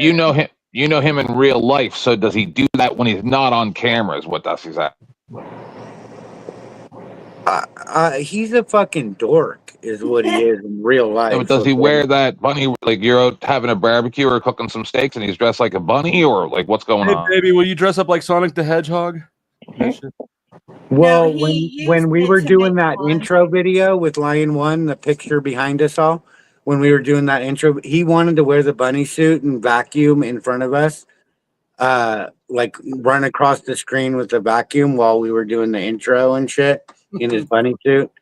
He's a freaky deaky nutcase fucking boy of a boy child trapped in a It's boy's cool when body. you find people who make you look normal by comparison, isn't it? Huh? It's cool when you run across somebody who makes you look cool by comparison, and like I just Yeah, absolutely. I need him, to do that. Thank you for pointing that out. I wasn't talking about you. I was talking about like the royal you, like myself. Oh, you too. I guess you can look kind of cool. You know what? I think it just. I don't think we're. All right, so not to get derailed, where we're at here is Rabbit is making a false accusation, according to people that knew her and received the devastating phone calls. The phone calls where she was clearly upset about discovering this thing. Rabbit is trying to mislead Todd's audience right now, saying that she was the one doing it. She was the one that created the profile for them, and blah blah blah. And that simply sounds to not be true. Right, That's not true that's at where all. we're at. That's Right. where we're at. Okay, here we go. That's where we're at. Questions because you just took the three She let you screenshots. cheat on her. Shut up! Okay. You want the answer or not, you fuckface? No, I you got should it. put something in your mouth and pull the little She let you cheat. That's not going to sound well in court. Put him on mute. Put that fucking faggot on mute. I'm not Rabbit. I can't. I'm not going to do that, man. I'm sorry, but All right, goodbye. I'm not even gonna put it out there. If you got this little faggot who wants to keep running his fucking mouth, shut up. You're TOS-ing the shit out of me, Rabbit. It's not not very TOS. You're allowed Yeah. to say that now. I'd appreciate it if you didn't. I don't care. Either you want the fucking answers or not. I'm not Because asking this for this asshole answer. wants to go off on justice for Andrea, and it's clearly not justice for Andrea. Tell us None about of you the fucking trust money. cocksuckers in the chat have even reached out to me, have even called Andrea's phone, nothing. No emails, nothing. Nobody wants to know any fucking truth whatsoever. Because you Y'all suck, just want to dude. go off of, justice for Andrea, because all of you can't stand that I'm better than you. That Tell us Andrea, about I'm cheating. better than you. Like, I'm did actually he looking really forward to this say guy going to that? prison. Me too. He wouldn't last 5 seconds in an interrogation, which is why I'm thinking they're really messed up by not interrogating him. But I wanted y'all to notice something. Todd's worried about his. He's saying the words TOS, but the result of that TOS violation would just be that video's not monetized. So, you know, Todd's in it for the money. Well, I mean, Tell us about having a better life than him. That all of you people are miserable, have miserable lives, miserable relationships, and we're jealous. That Andrew and I were happy, that Andrew and I were doing successful things out in the world. She's not happy. She's dead. She's not Yes, she happy. is. She's dead. You were cheating Yes, on her. she is. Sorry. No. You just See, admitted if it. you were her friend, you would know she is happy right now. She's not happy that what y'all are doing, but she's happy right now because she's up in her new body, pain free. Oh, that pisses me off hearing him say that, man. You Right? didn't try to reach out. I already fucking put you on the record that you didn't try to reach out, and I got the fucking text conversation where we had our first conversation the other night. Don't Yeah, do that. and I told you not to trust that little And even then, I'm still open to call. Like, we can still have a conversation. I wouldn't. He's I a don't fucking care. worm. I don't care. But even then, Stop threatening Rob even Benghazi then, Headland, by the way. if people, it's not the Benghazi rabbit. Get it right. Don't But if threaten people Ron. thought that people Don't thought threaten they were Ron. her friend, they would know that she is happy right now because she's stated numerous times she's ready to go home. Oh God, that pisses me off. Dispute that, Sean. You still have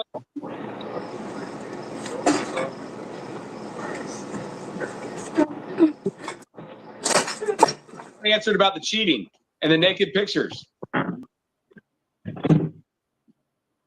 Oh, I was muted. I was like, I to think he Ohio. did, actually. And I think then he said that he had the permission of his wife. If He I had permission to recall correctly. cheat. Why did she call me freaking out that she caught him cheating?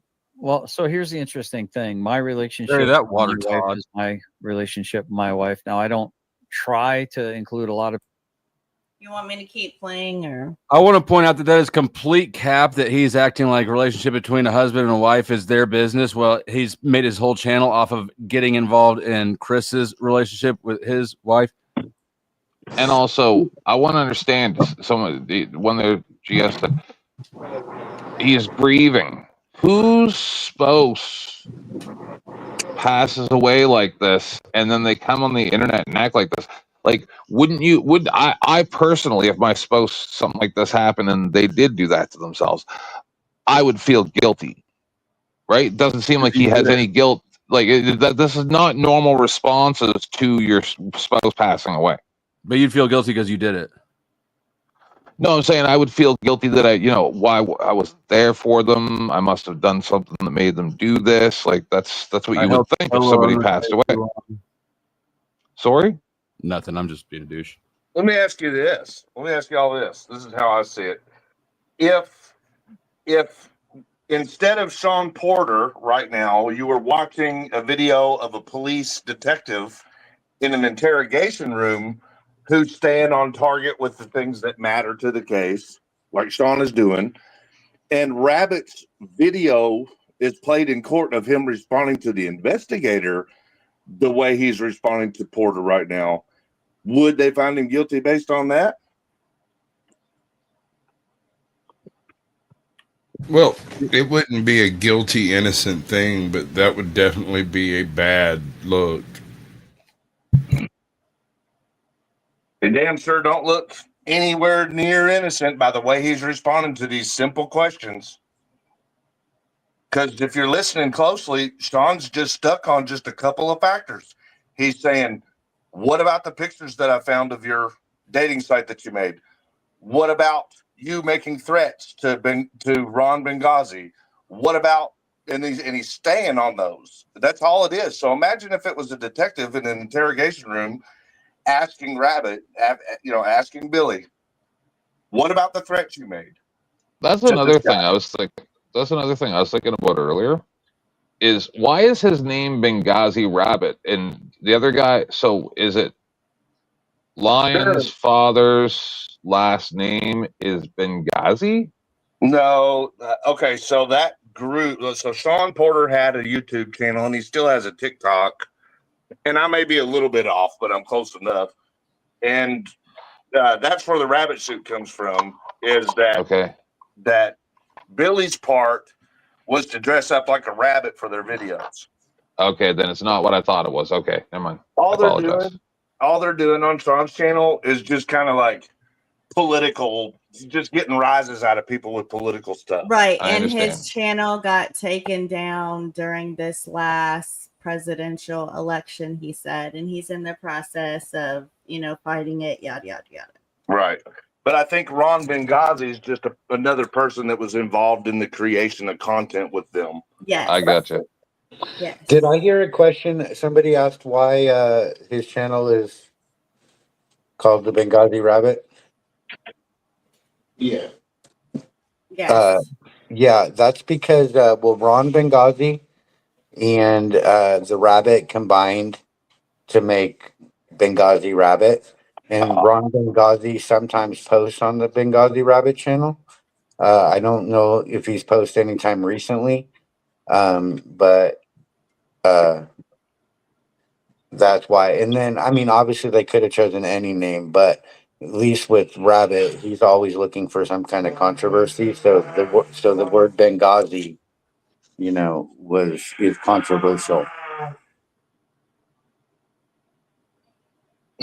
But now he's, according to Sean, making death threats to Ron.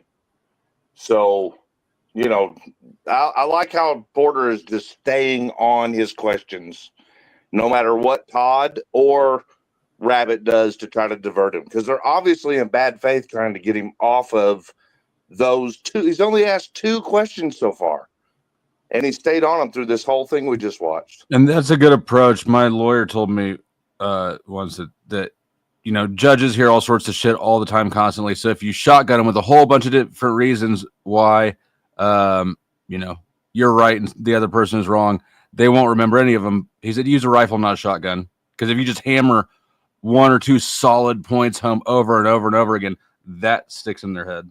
Well, it's working for me in listening to this, because I'm thinking, damn, the response, like if you played a video of that response to a jury, I think it would be really hard to come back from that.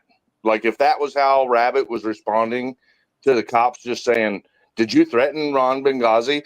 And blah, blah, blah, all over the place and saying all these things and making accusations to them, all this shit. Like I would go, wow, he don't sound innocent of that thing, Nah. I'd be like, what size orange jumpsuit do you want? We need to call Bob Barker. And then Todd jumps in with, well, you're the one causing problems right now, Sean Porter. You need to wipe your feet at the door, more or less stuff, So Todd's in bad faith. I mean, what's new? What's new? What do you think about Finkel? I think he's confused. I'm sure Finkel's feet are bigger than Todd's. Yeah, absolutely. I think he's always looking out for the person that's losing, maybe. And I don't think he's necessarily privy to all of the details to the point where I don't know. I just think he's having a hard time. He's a liberal. He does tend to stick with underdogs. He tends to stick with underdogs. I think he's coming at it from that perspective. And I usually find myself agreeing with Finkel on this one. I mean, respectfully, I disagree with him because I think the facts are just too strong.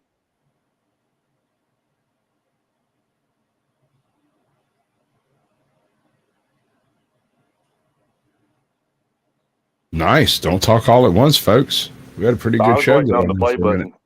Oh, it's not even up anymore. We've lost Ajot and Toe. What are we going to do now? What do you think they're doing? Making another baby? It's exactly 11:45. At least leave the mic on for us. Hey, give us some sound effects. Okay, I'll throw the dead air. You Have did no not. All right, just turn it back do off. that. Turn it back off. No. Toe, that was supposed to be Ajot sound, bro. If you want to hear me and Ajot, all you guys got to think about is arguing, and that's us. Whatever. Even during sex? You even arguing during sex? Yeah.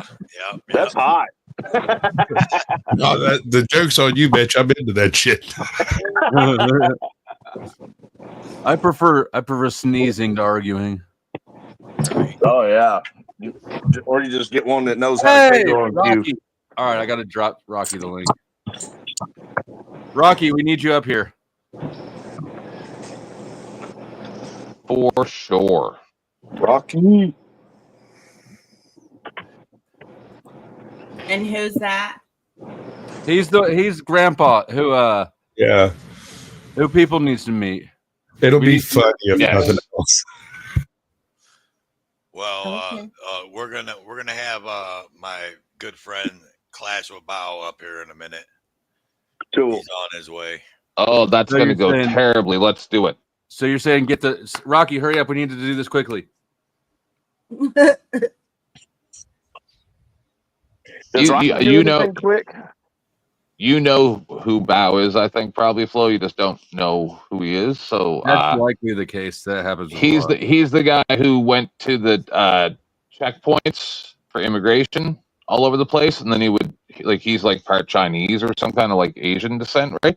And then he puts on like a fake Asian accent. It's like, oh, I know speak. Do the accent for me again. It No. sounds familiar, but come on. He runs from Flo. He's Okay, known for doing videos where he's like hilariously running from cops, Well, physically running away. Can we speed date? If we're gonna get on accents, all I know is I kept saying it the other day in chat, but fucking 10th Man wasn't paying no attention to me. I want to hear 10th Man say about 10 times real fast. No, I saw it. I just ignored it. He said aboo, aboo, about- aboo, aboo, aboo. I speak Canadian, eh? Okay, everybody, welcome up, Rocky. Yeah. Yeah. This is Rocky. That's press anything you want. This is people. This is Rocky. Press whatever you like. Go ahead. Yeah. How are you doing, Rocky? All right. Can you hear me? Yeah. Loud and clear. We think that you two would make great lovers or just friends. What are you They're talking trying to about? hook us up on a blind date, Rocky. I'm not gay, so.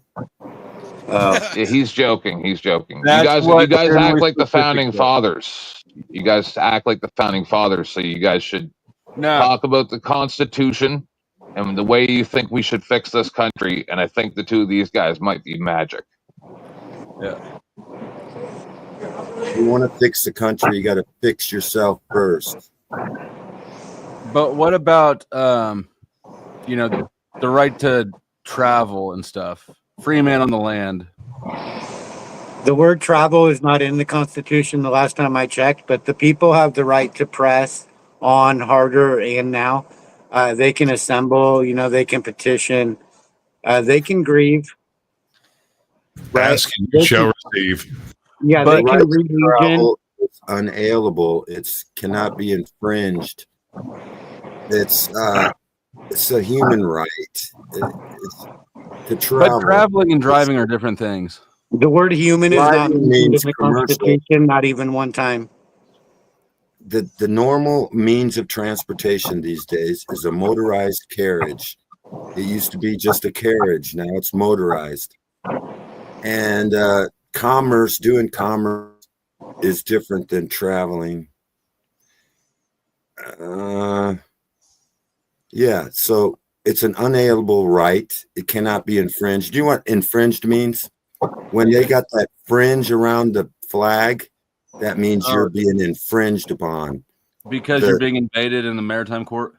It's a maritime court. You're being judged by foreigners. They're not even Americans. They're the British bar, the BAR, the British BAR for bar stands for the British accredited something. It's basically we've been taken over. I don't think we won the war in 1812 against the. I thought we were talking about the Constitution. You haven't mentioned it once. The Constitution. Or anything in it. You're talking about travel. You're talking about humans. Those words aren't in the Constitution. The Constitution gives you the right to travel. The Constitution doesn't give me anything.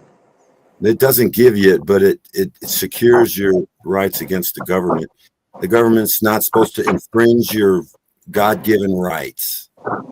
They're not supposed to. And they can't, because rights aren't things that can be touched. We're no longer under the generic Constitution. They've changed just a couple words, changed the whole meaning of the Constitution. It used to say these United Small States Capital. Now it says the United States, which is a corporation. But it used to be the organic Constitution is not the same as the present Constitution that they incorporated in 1871. Lincoln incorporated it. So great. We know what it's not. What is it? What is what? The Constitution now, or when it was first organically? Which one? Which Constitution are you talking about? Well, you just gave me two choices, and one of them you just eliminated and said it wasn't that. And then, so what is it now?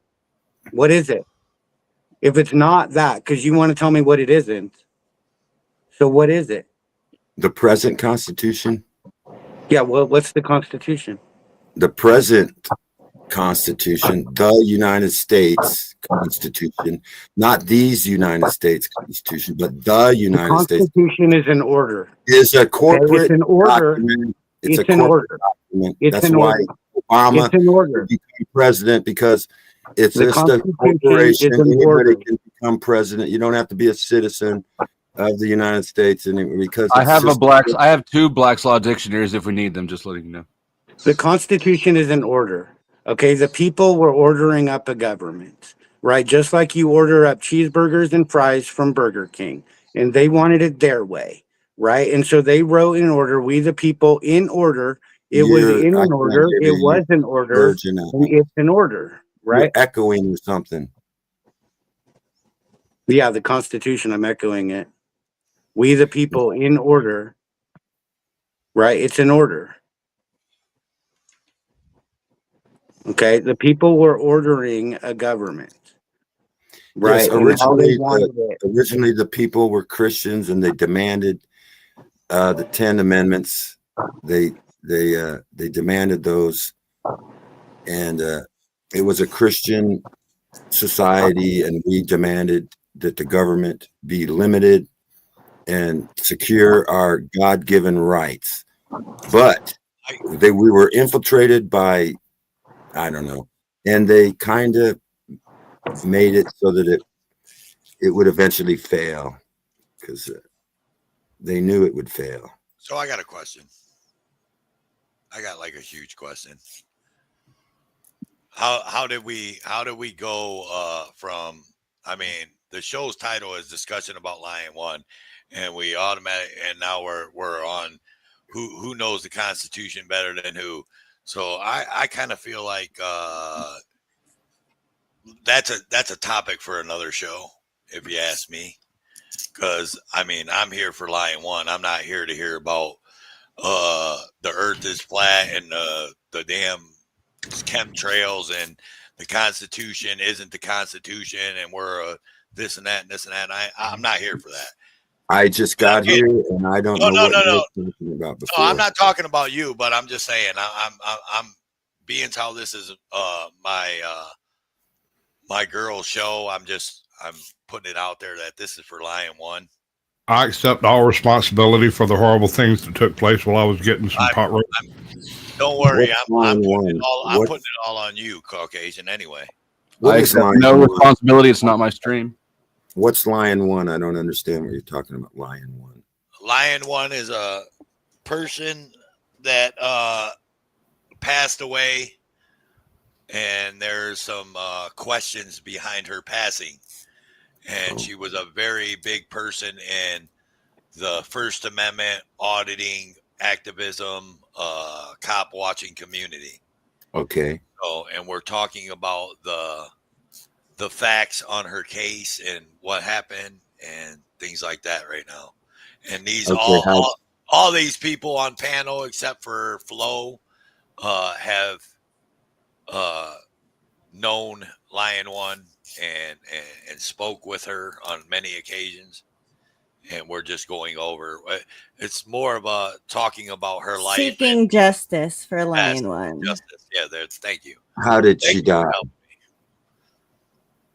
That's the question. That is the question, is it not? As far as we know, her husband murdered her because we just listened to a whole bunch of videos where he did everything except for confess, including threatening somebody and saying he wanted to put. She died from a thing- gunshot wound to the head. Who did it is up in the air. Yes. Oh. The Badger is here, Are y'all. the cops a suspect? No. No. Well, to me, yes. The cops are always a suspect. Yeah, that's what it was. Yeah. I told Murata. you get along greatly.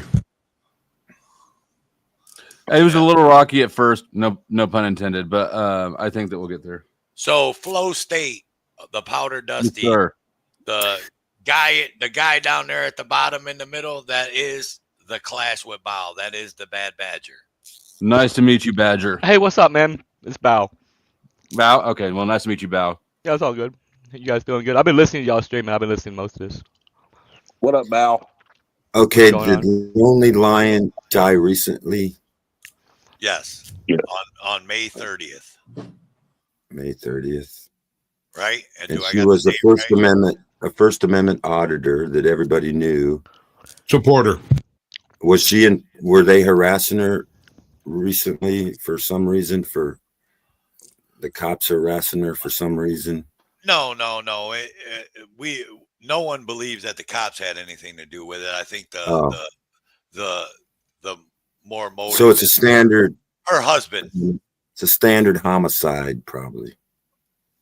Not to That's do the with. question. Was he a First Amendment auditor also? I guess if that's what you want to call him. A lot of people up here on this panel right now. He had a channel, yes, and that's what his content was, yes. And over the past year and a half, he's been using that channel to lie to get collections brought to him, like collections. He's been collecting. They were in North Carolina. So a quick backstory: they were in North Carolina. They were in the mountains, the part that got hit by the hurricane. So they were around all that, and they've been since the hurricane. Then, Chris, now you can say what you were saying. Sorry. Yeah. Well, the question is, the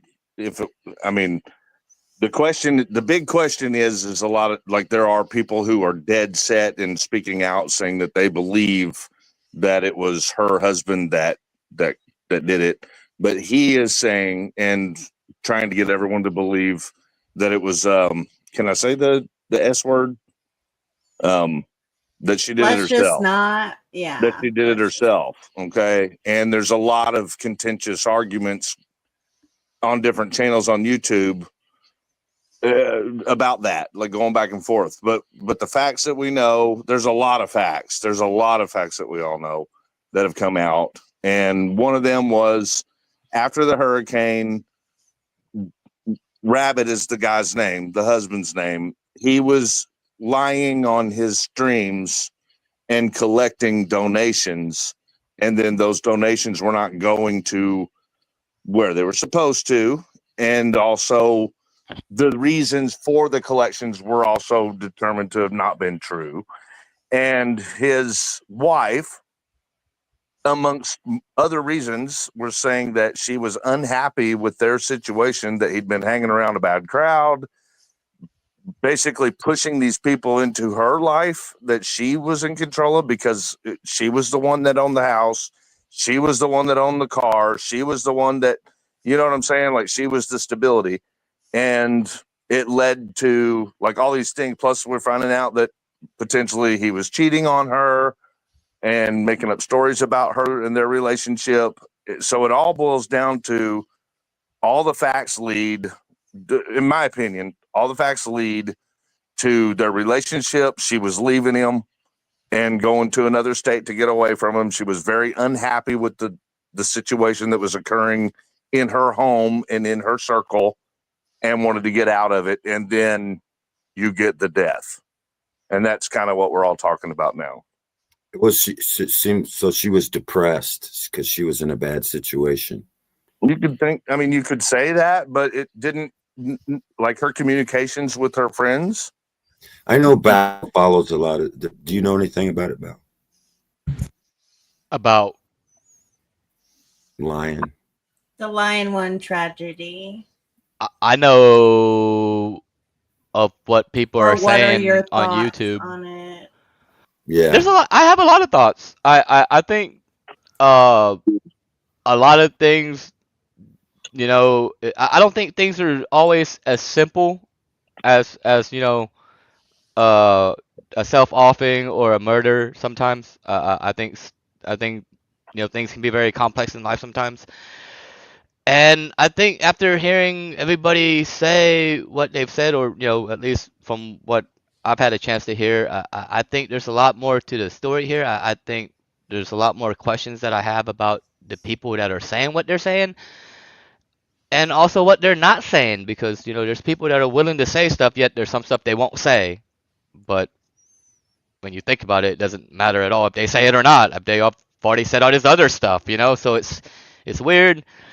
And I think, you know, a lot of people are trying to understand this because, you know, either way it's a tragic situation, right? And, you know, if the rabbit did do what everyone is accusing him of doing, right, then people want this thing called justice. They don't want to see someone do that and get away with it, right? And I think that's where you get most of the YouTube community, and why people are so passionate as far as why Sean is saying the things he's saying, right? And why the people is saying the thing he's saying, right? Because there's some emotions involved. And wow, how many times have we had to hear people say, "Why don't you hold your own people accountable?" No, we do. We always look at everything. I don't even know what you're talking about. So But anyways, his name is Rabbit Benghazi. That's Japanese for lawyer. Or did he pick that up? I thought there was a place in Iraq called Benghazi or something.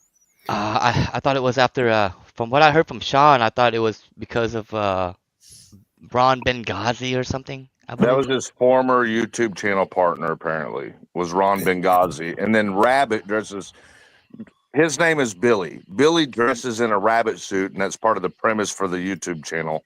Do you have a spelling on Benghazi? What's the spelling? I don't know. I think Was it's it- Benghazi, I believe. And wasn't his Oh, channel, if I'm not mistaken, wasn't his channel originally White Rabbit or something like that? Maybe. I don't recall. Benghazi is that city in Libya where the ambassador was killed, and when Hillary Clinton was in charge of the State Department. Yeah. Right. White Rabbit. White Rabbit is a book by Tom Clancy. Everybody needs to read it. It'll help them understand this entire conspiracy. Yeah, but wasn't that his original channel name before Benghazi Rabbit? It was like White Rabbit or something like that. I want to say because I know PDF tore that guy apart at one point. So he was a conspiracy theorist. Kind of. No, if you're talking about Rabbit, he's probably too dumb to read a book. Well, Benghazi, if it's named after the Hillary Clinton fiasco in Benghazi. I think he named it just for clickbait reasons, is the impression that I was under. Right. And it's because the Ron Benghazi guy's name and then him dressing as a rabbit. Benghazi, rabbit. That's it. I mean, there might be Yeah, They might I don't like think there's the a lore lot to read behind. into there. Yeah, they might like the lore behind it, which boosts views, but it's not necessarily anything that they like. It's nothing crazy. Like, this guy don't have the brain capacity to be that creative. All right, I was just curious. Sorry. I think he picked Good it question. because it was a controversial, and like he'll go and stand outside and protest Israel or protest Palestine. He'll do either one. He doesn't fucking care. It doesn't matter. He just wants a reaction, right? That's how he is. Like, he'll say anything. He doesn't have any truth, right? He doesn't have anything of his own, and he's super obsessed with Sean Porter, like super obsessed. He wants to be Sean Porter super bad, and that's why Sean Porter has him triggered so bad, because Sean Porter's his daddy. What's his channel? You got a link to his channel? To whose channel? Benghazi. I would give you I'm not doing Rabbit that. Fleet. No, Absolutely. I'm not participating in that at all. Not even a little bit. No, sir. Say what? I'm not sharing his link. I haven't said his name this entire show. I've been very, very, very, very, very serious about not mentioning where you could find this guy, because I want no freaking part of any of it. Yeah, you haven't said very much at all, Sasquatch. What is your opinion of this? I knew this individual before I met LION1. Tell them what you told me backstage. So when I started my YouTube channel, there was a very short list of people I swore would never exit my vocalization ever, because I don't want to support them in any possible way. This individual was one of those people, and then this happened after I'd already washed my hands completely of it. This sort of landed in my lap like this, and I never said a word in any direction that I ever knew anything about anyone at all, but it just seemed to drag me in. In other words, do you feel like you had like a premonition maybe, and it just turned out you were correct? Not at all. Not at all. It's just like certain types of people are bad people, and they do bad things to other people specifically to profit from it. And this does not surprise me in the least, knowing what I knew about him then. Right. It's been 5 years. Bad people do bad things. It's well put. Mm-mm. You've known him for 5 years? He's been doing. Wait, you've known him for 5 years? Not personally. I would refuse to even comment on his channel when I saw the type of crap that he was actually up to, right? Because it's not immediately obvious when you were watching some of his older content, right? It's just silly buggers playing with content. What was he doing, Sasquatch? Just kind of the same stupid shit that he was doing with the freaking discussion earlier, just spurging the fuck out on people for no apparent reason, like taking offense to stuff that I've noticed on the metaverse that a lot of people like to assume and accuse people. Well, they just assume shit. You assume we're assuming, Rocky. And accusations with no evidence. They just make shit up like they can read people's mind and shit. All right, well, I'll tell you what he was doing. This is what he was doing. For a period of time, he was involving himself with a group of people that were only interested in getting like reactions from people for political purposes, like holding up signs against politicians that said things like, S my D or whatever, right? And then getting a reaction out of it. And Rabbit would be wearing a rabbit suit and acting stupid and cussing and whatever, and then that kind of played out. And then I know that he was scamming from the hurricane for a period of time. That went on for a while. He was saying things like, let me repeat what I said before. Past activity is a very good precursor to future activity. Sure. Yep. But he was scamming people by saying that things were happening that were not happening, and things were happening. Things were not happening that were supposed to be happening. And he was saying that he was like the only one, like him and his buddies were the only ones that were rescuing people and getting food to people and taking care of the animals. And sounds like Ernie Fell. He was saying FEMA wasn't there and all this stuff. And when was this? This is when it first. this was before March, or not March. This was before May 30th, right? Right after the hurricane. It was the hurricane that set it off. Where was LION1 in all of this? Like, wasn't she around? Yeah, she was around. So what did I mean? Wait, where was LION1 when? When after the hurricane, allegedly Benghazi Rabbit was doing all this. What was he doing, Chris? Okay, I'll Scamming? tell you. She was at the house alone because he left her with, he had her car and her truck, and he would take her truck and leave her there. Now, LION1, something about her, she didn't really like to go out in like crowds. She didn't like to go to the store. She didn't like to do things. There was certain things she just didn't like to do. And, like agoraphobia kind of. And how did you know all this? LION1 is in people's school. She's my number 2 in command in this entire union. And Can you explain it in terms that I'll understand? Like, did you guys talk on the phone every day? We didn't generally talk in conversation on the phone. We would talk in text or group chat, which is what People's School is a group chat. And we would talk that way. I see. Or there was every day? another group chat. Generally speaking, yeah, every day. But sometimes, we'd go a week and not. But generally speaking, yeah, her participation was an everyday thing. And it was an everyday thing in the chats. And, she knew the codes and all the members, all the badges. And every person in this group chat has access to all this info? Well, everybody that's in People's School, yeah, can see everything everybody says in there. And she's alluded to all this information in that chat?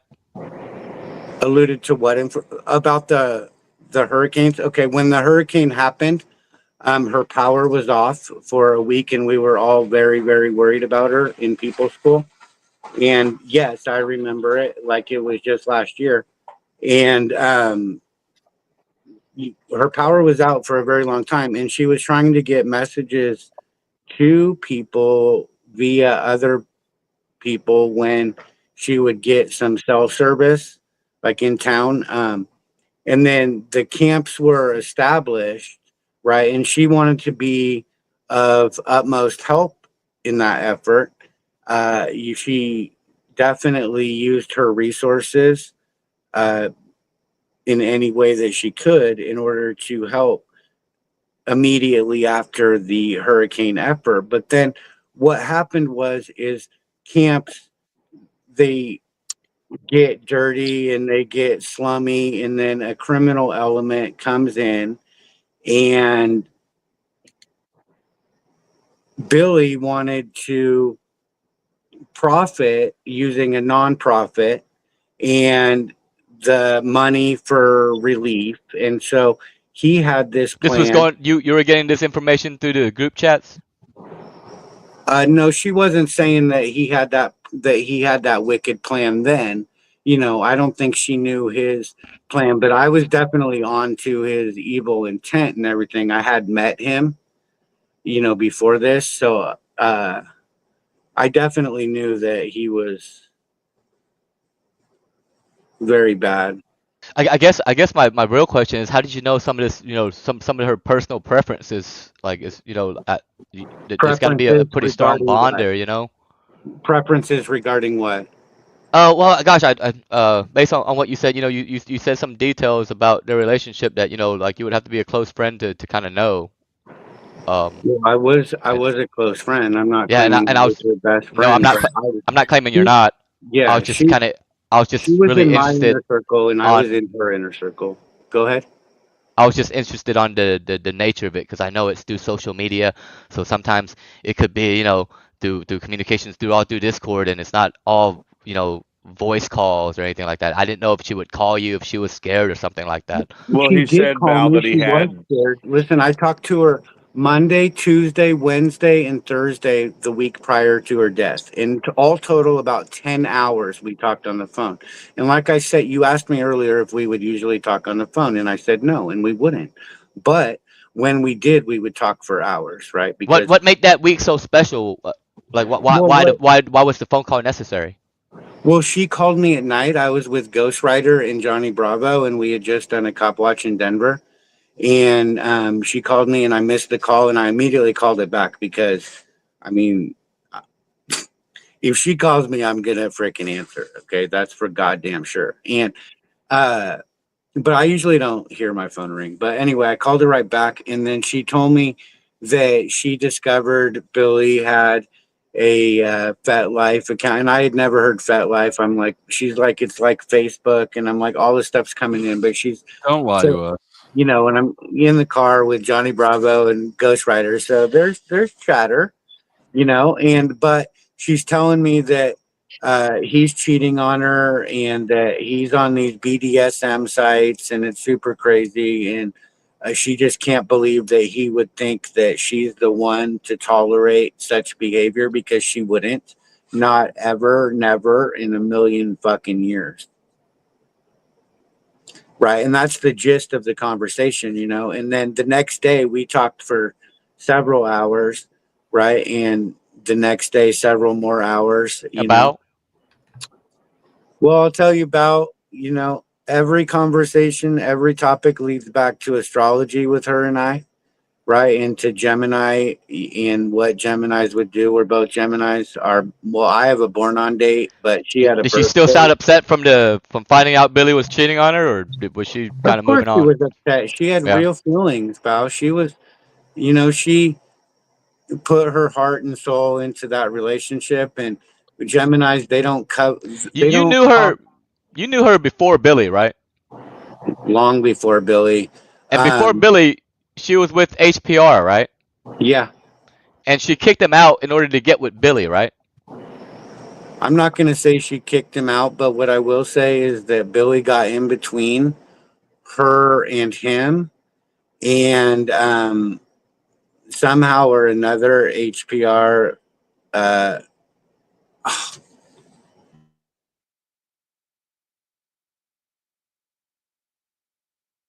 We lose him. I think we lost him. Oh, yeah. I think so. He might have dropped the phone or something. Sometimes if you're using a browser on your phone, it just tweaks out when you touch He'll be it. back. So, Bao, I think part of what you're leading towards that. I'm not leading towards anything. I'm just trying to get some facts. No, right. Okay, so I think we browsed over a section that we can come back to if you want. Yeah, we'll go for it. So I feel like I'll make it real clear what I'm saying about the hurricane relief. Everybody, I think, was in North Carolina and she got hit by the hurricane. I think everybody had some intention or all intention at the very beginning to be helpful, because I was there after the hurricane, and I'm telling you, Spruce Pine was hit very hard.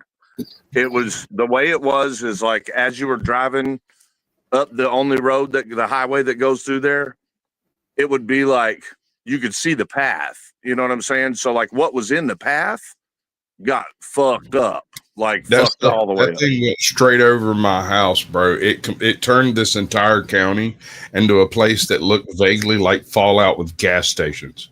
Yeah. So like as you were going up where they were at, where Rabbit and Lion were at, that had crossed that area like 3 times. So there were like 3 areas that were really hit, but it was only like 2 houses at a time.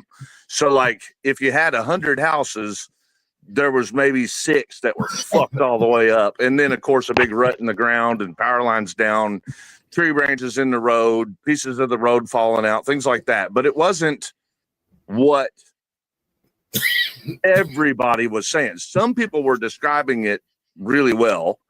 Other people were exaggerating it. And Rabbit was most definitely lying about things during that time to exaggerate the fuck out of it. Andrea allowed that to go on. She did. She allowed that to happen. I don't know if they fought about it. I don't know if she agreed with him about doing that, but it happened. So that might be like a point of argument, right? Like if you're thinking logically, and that might be something they're arguing back and forth about, because I do think this whole hurricane thing and the influx of money, and then the Mephi church people, it's an element to all of this for some reason. Yes, I'm with And you on that. yeah, and I think they might have been a dispute there where they disagree on how money was being spent. They disagree on how it was being portrayed. It it's tough to say, man. It's tough to just sit on YouTube and speculate, but it's Well, hard and then, to.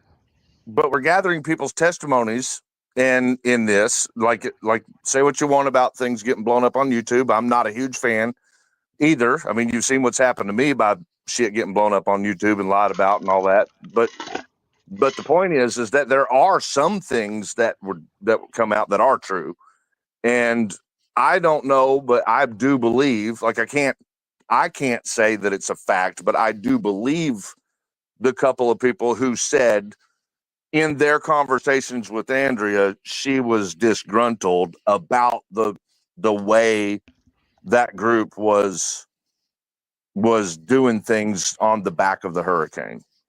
So I do believe that was a factor. I think they had a lot of stress going on. There was drugs, like something like that. Like if you factored in shit, there's some scammers, there's some drug addicts, there's some people who are mooching. There are people, like taking my husband away for hours at a time. I think she was pissed. And it sounds logical to me, perfectly logical, that those two were fighting and that he had incentive to not let the relationship end in a way where he was high and dry. Because looking at Rabbit's full term from the point of the hurricane till now, he's just a homeless fucking jackleg and trying to scam and not doing very good at it. So like Andrea, But no matter how much we attack his character and say whatever we need to say about him, right? It doesn't necessarily make him a murderer. Even if all that was true, right? It doesn't make him a murderer, yeah? That's not what I said though. I said scammer and user and jackleg. That's what I said. I'm saying the man does not, this is a fact, he does not take care of his own priorities. He needed people to do that for him. And he still does. He needs other people to handle his priorities. That's the end of my sentence. The thing I found the thing I find kind of sketch is the story about her going to Ohio or going wherever. Like, I mean, in order to move, like I saw the property she was at. In order to just like pick up her stuff and move, that would take quite a bit. You can't just pick all your shit up. Most people can't pick their shit up and just leave. Like they got too many fucking shit they got to deal with in the area. You know what I mean? They got this obligation, that obligation, this other obligation, or whatever. Well, if I had a friend who had a house and I had some money in the bank, and my friend said, "Come stay here for a month or two, as long as you need to get out of that relationship," I could see easily how I could just fucking take a week, pack up enough stuff, leave her 3 dogs. Sure. To someone. Val, listen, I have an RV and horses, and I pack them up and leave for a week at a time. Oh, pack the horses up? No, I mean, yeah, for a week. You need to look at it from the perspective. To me, it sounds like they were in an on abusive opposites. relationship. He's not looking at it from that perspective. Yeah, and then remind yourself, like Tiffany's saying, this is no vacation she's trying to do. What she's trying to do is get out of what allegedly, according to testimony, was she was in a bad spot with bad people and wanted the fuck out. So, if you got a friend who's in another state that says, "I got all your needs met, just bring your ass, bring your dogs and get it together," it's going to take her a few days to sort everything out, make sure she has everything she needs to do it. And she don't know if it's going to be a week, 3 days, a month. How long is it going to take? She don't know, but she's got a dad. She's got a friend. She's got a place to stay. Yeah, why wouldn't she go to her dad's? So, Toe, you want to read that or no? HPR News showed up in chat, and so I would like to read what he said. She has moved from one state to another with what she could fit in her car without blinking. She wasn't materialistic at all and just practical and minimal. All right, so let me get this straight. They share a Ford Ranger, right? They get into a fight. She finds out he's on FetLife. She texts Sean the pictures of him being on FetLife. Then she plans on packing all her stuff to put in her Ford Ranger and leave the rabbit at her property with all the rest of her stuff because she's like, yeah, what? because well, when you kick somebody out, Val, who's living with you, you have to go through the court system, and it takes about a month or two. And so if I had like if I was in a relationship that I needed to get out of, I'm sure Bao understands the eviction process. Yeah. I'm just talking about like logically. Point being, I'm sure if that's the case, that she was going to quickly work with her father on getting Rabbit out of there. I don't think that he was going to leave easily, and she knew that. So I think that she was preparing to at least get away from him and then handle everything because the house and the property was wrapped up in a trust anyway. So that was kind of like taken care of in a certain aspect. You see what I'm saying? Yeah, like, she's in fight or flight mode. Right. Yes. She would have got it all back. She would have won it all in the court of law. You know what I'm Well, saying? I don't think. I mean, if she's in fight or flight, I don't think she cares about any of that shit. She just wants to get out of there. Yeah. Fight or flight is not necessarily in a momentary situation. It could also be over a lapse of time, and especially in abusive relationships, because people think, well, I've dealt with it for this long, I can last another week. You know what I'm saying? And here's another thing, she didn't tell family or friends about her marriage up until 2 weeks before her death. Women who do that are usually in traumatic, abusive relationships. They've withdrawn up from a lot of things and a lot of people. You know what I mean? So I don't know. I don't. I'm just saying it's all plausible. Like that line of thinking is more plausible to me than the other, which is, oh, I got a wife who's advertising me and her on this page, and we're a happy couple, and I'd be happier if I was with God. That pisses me off. I'm sorry, I got to cool it back down. And then I don't think Lion's personality came off to me as the type of person who would want to last very long with that group that I witnessed. So what happened was during the hurricane, Rabbit and Lion kind of took different sides to the situation. One, like Rabbit was like working with people that Lion didn't particularly like, maybe feds or something.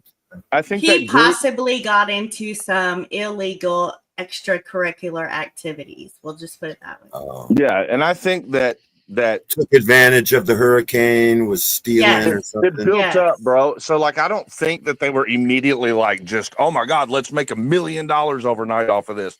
I think it was just one little scam to the next little scam, and they go, oh shit, I made a little money off this, and to the next scam, and it just grew. So if you're looking at that from the outside, or from maybe the partner's perspective, she's going, this is out of control now. Like this is getting to the point where I don't want to be a part of it. I can see that. That's her taking accountability where he wasn't ready to. That's what I'm thinking. Yeah, but was it worth to off somebody over what they were scamming people for? Were they making a lot of money? No. There's nothing to do with none of that. None of that. The scamming was just the behavior that was unacceptable in that group of people. There was nothing on of that involved in what potentially could be the motive. The motive would be long-term for Rabbit, for the husband, because he is an unsuccessful, owns nothing, bad criminal record, no vehicle even, right? And that's not motive, though. Had do what? Like none of that's motive. Like, money is motive. And I mean, there's other ways to get money other than killing someone.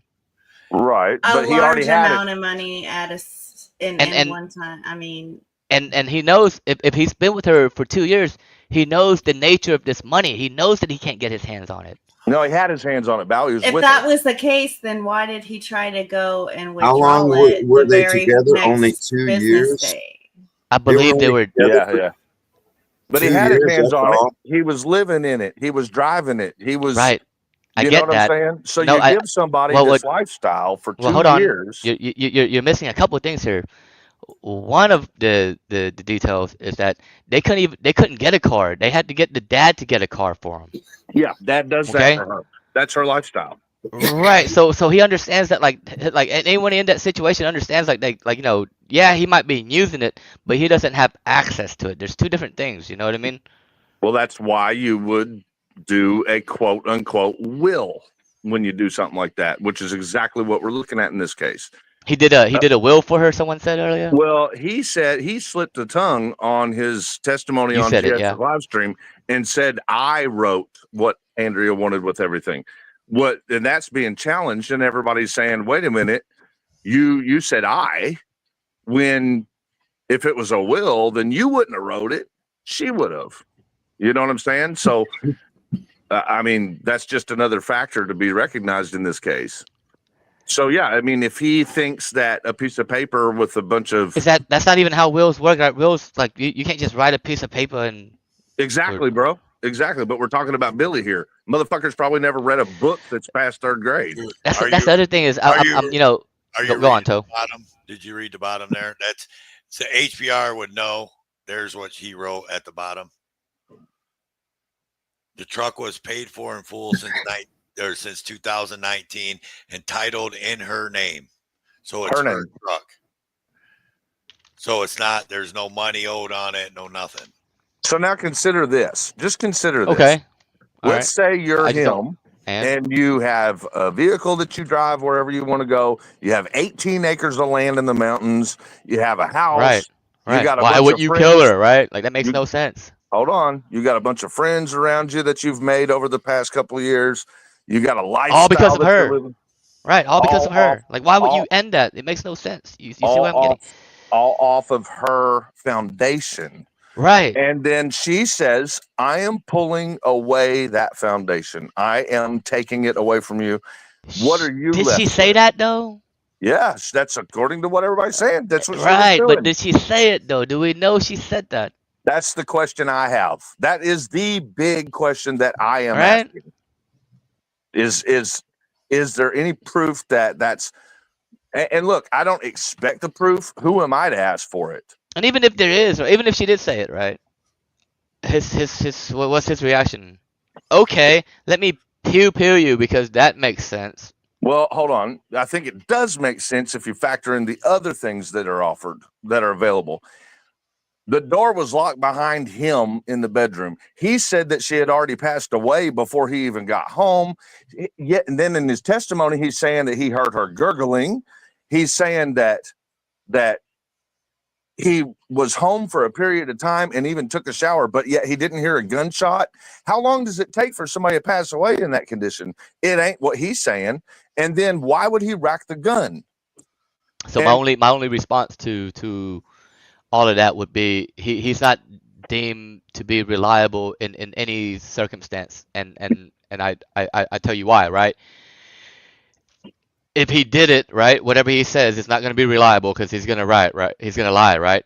Mm-hmm. If he didn't do it, it's a pretty traumatic situation, and we can't deem his recollection to be reliable, right? Just due to our own experience with trauma, if you've been through trauma, and just our own experience with just recalling things, right? Sometimes even without going through trauma, we have a hard time recalling things that we've experienced, right? Exactly the way we want it, and that's why anything he says can't really be credible in a sense if we're really trying to fact find. Well, then tell me why he can recall things.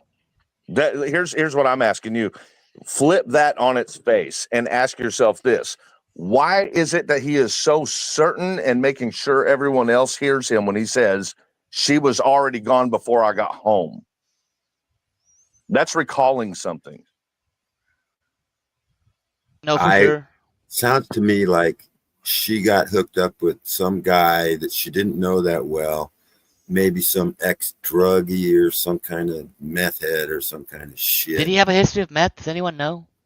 No, we don't know. What we do know is that there are again. Where'd he come from? What's any his history on family? him? What's his family? Where's he from? Is he homeless? Was he homeless when she met him, or what? He was. He allegedly, according to Sean, he was living out of his vehicle, which I mean, it's not all the way Yeah. homeless, but it's it's lack of a Right. proper shelter and running He water. floated from state to Supposedly, state and got hit with crimes. Mercedes station wagon or something like that. I heard. I think. Yeah, he was floating from That state to sounds state. very But that doesn't make him a bad person, right? Like, Well, no, doesn't what make him a does? murderer, right? some people What live makes me a bad person? in bands. the guy who ain't got his shit together. And then a woman felt sorry for him, tried to raise him up. She tried to change him maybe, and she didn't do a very good job. And he was just, I don't know. If he's And maybe homeless, he then developed- if he was homeless in his car when he met her, then he should be willing to just get in his car and take off.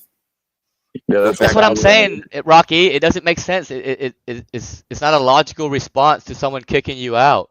Well, he Like, that's- was, it sounds to me like he wanted what she had and was too stupid to figure out how to do it correctly, maybe get a divorce and get 50% or something. But he's just a wacko. I mean, you can't have it both ways, right? He can't be smart enough to start a 501k, but can't be smart enough to do this. That's where I'm getting, like That's like what we're people saying. people would give him credit for one thing, right? He But wasn't in the very next smart. sentence, he's a dumbass because it's convenient, right? Like we can't really go about it that way, in my opinion. I guess we could, He didn't but it even just sounds start the inconsistent. 501. He didn't start it. She did. According to him, he was the one that did all the declarations, man. It was and in she her did name. fuck all. She started it. She did it. She started it.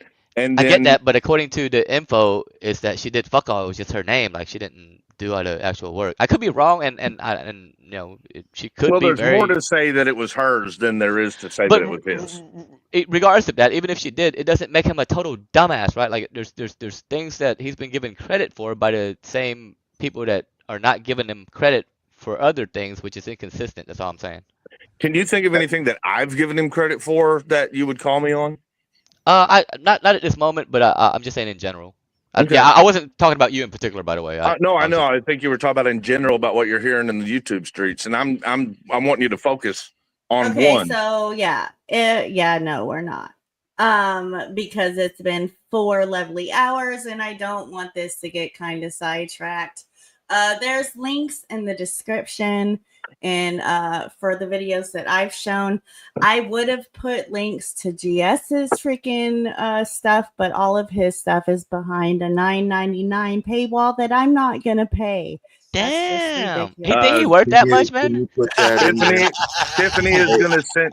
Hey, Jot, Tiffany is gonna send you the free version, and we don't even want to watch it, man. Yeah, I got the free version for you. It's on its way. We don't even want the bootleg version. So with that being said, I really do appreciate everybody who came in here. At one time we had, I don't know, 160 9 people. Something. Oh, Shut your man. mouth. 160. I'll mute out. Hey, Chop, you got your so- link in the. Somebody put. Somebody can drop my link. I don't know what chat you. I'm on you are Dusty's in or- channel. I'm on. Hang on 1 second. So HPR, I appreciate you, and I know you got a lot of insight, but I know you ain't ready to talk. But whenever you are, just call me, dude. I've left you a couple messages. Give me a call, dude. Yes, whenever. And we don't even have to, talk about that, man. Just give me a call. I just want to see how you're doing, man. Right. And It could Rocky, be a- if you want to hear the whole story, just rewind this, and then you can listen to all of it. I put out everything that can be seen. I even put stuff that's behind a paywall, but I got it anyway, sucker. Whoa. Hey, someone All on right. Flow State put the link because I'm on. Okay. Yeah. And a job. Yes. Four to me, quarters, it seems like do you think the feds could have set this all up in any way? No, I know. I don't think it's that. I think there is definitely foul play. What that foul play exactly is, I don't think that enough evidence or enough whatever testimonies, I don't think there's been enough of stuff to point my finger and say, I believe Rabbit did it. I believe that there was foul play. He perhaps was involved, and that's all I'm going to say. I don't believe that she took her own Yeah, it could be. What I'm saying is they were both First Amendment auditors. Yes. There was a crisis going on, and maybe some officials wanted to get rid of.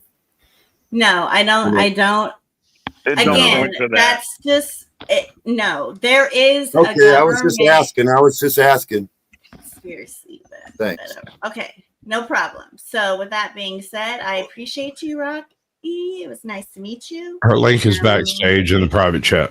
There you go. Tiffany said that she sent it to your Discord. Okay, awesome. Chris, I'm gonna let you go. Speak your blue.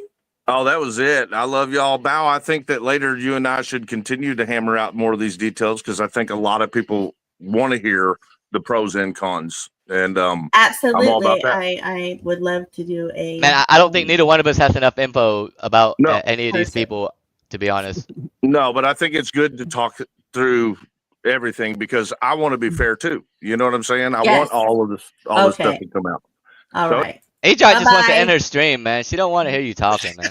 All right, Val. Here, say what you gotta say.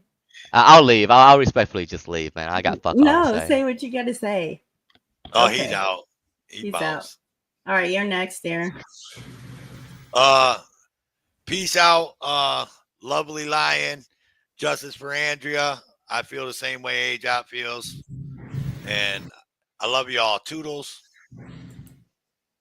Fear not an army of lions led by sheep, but rather fear an army of sheep led by a lion.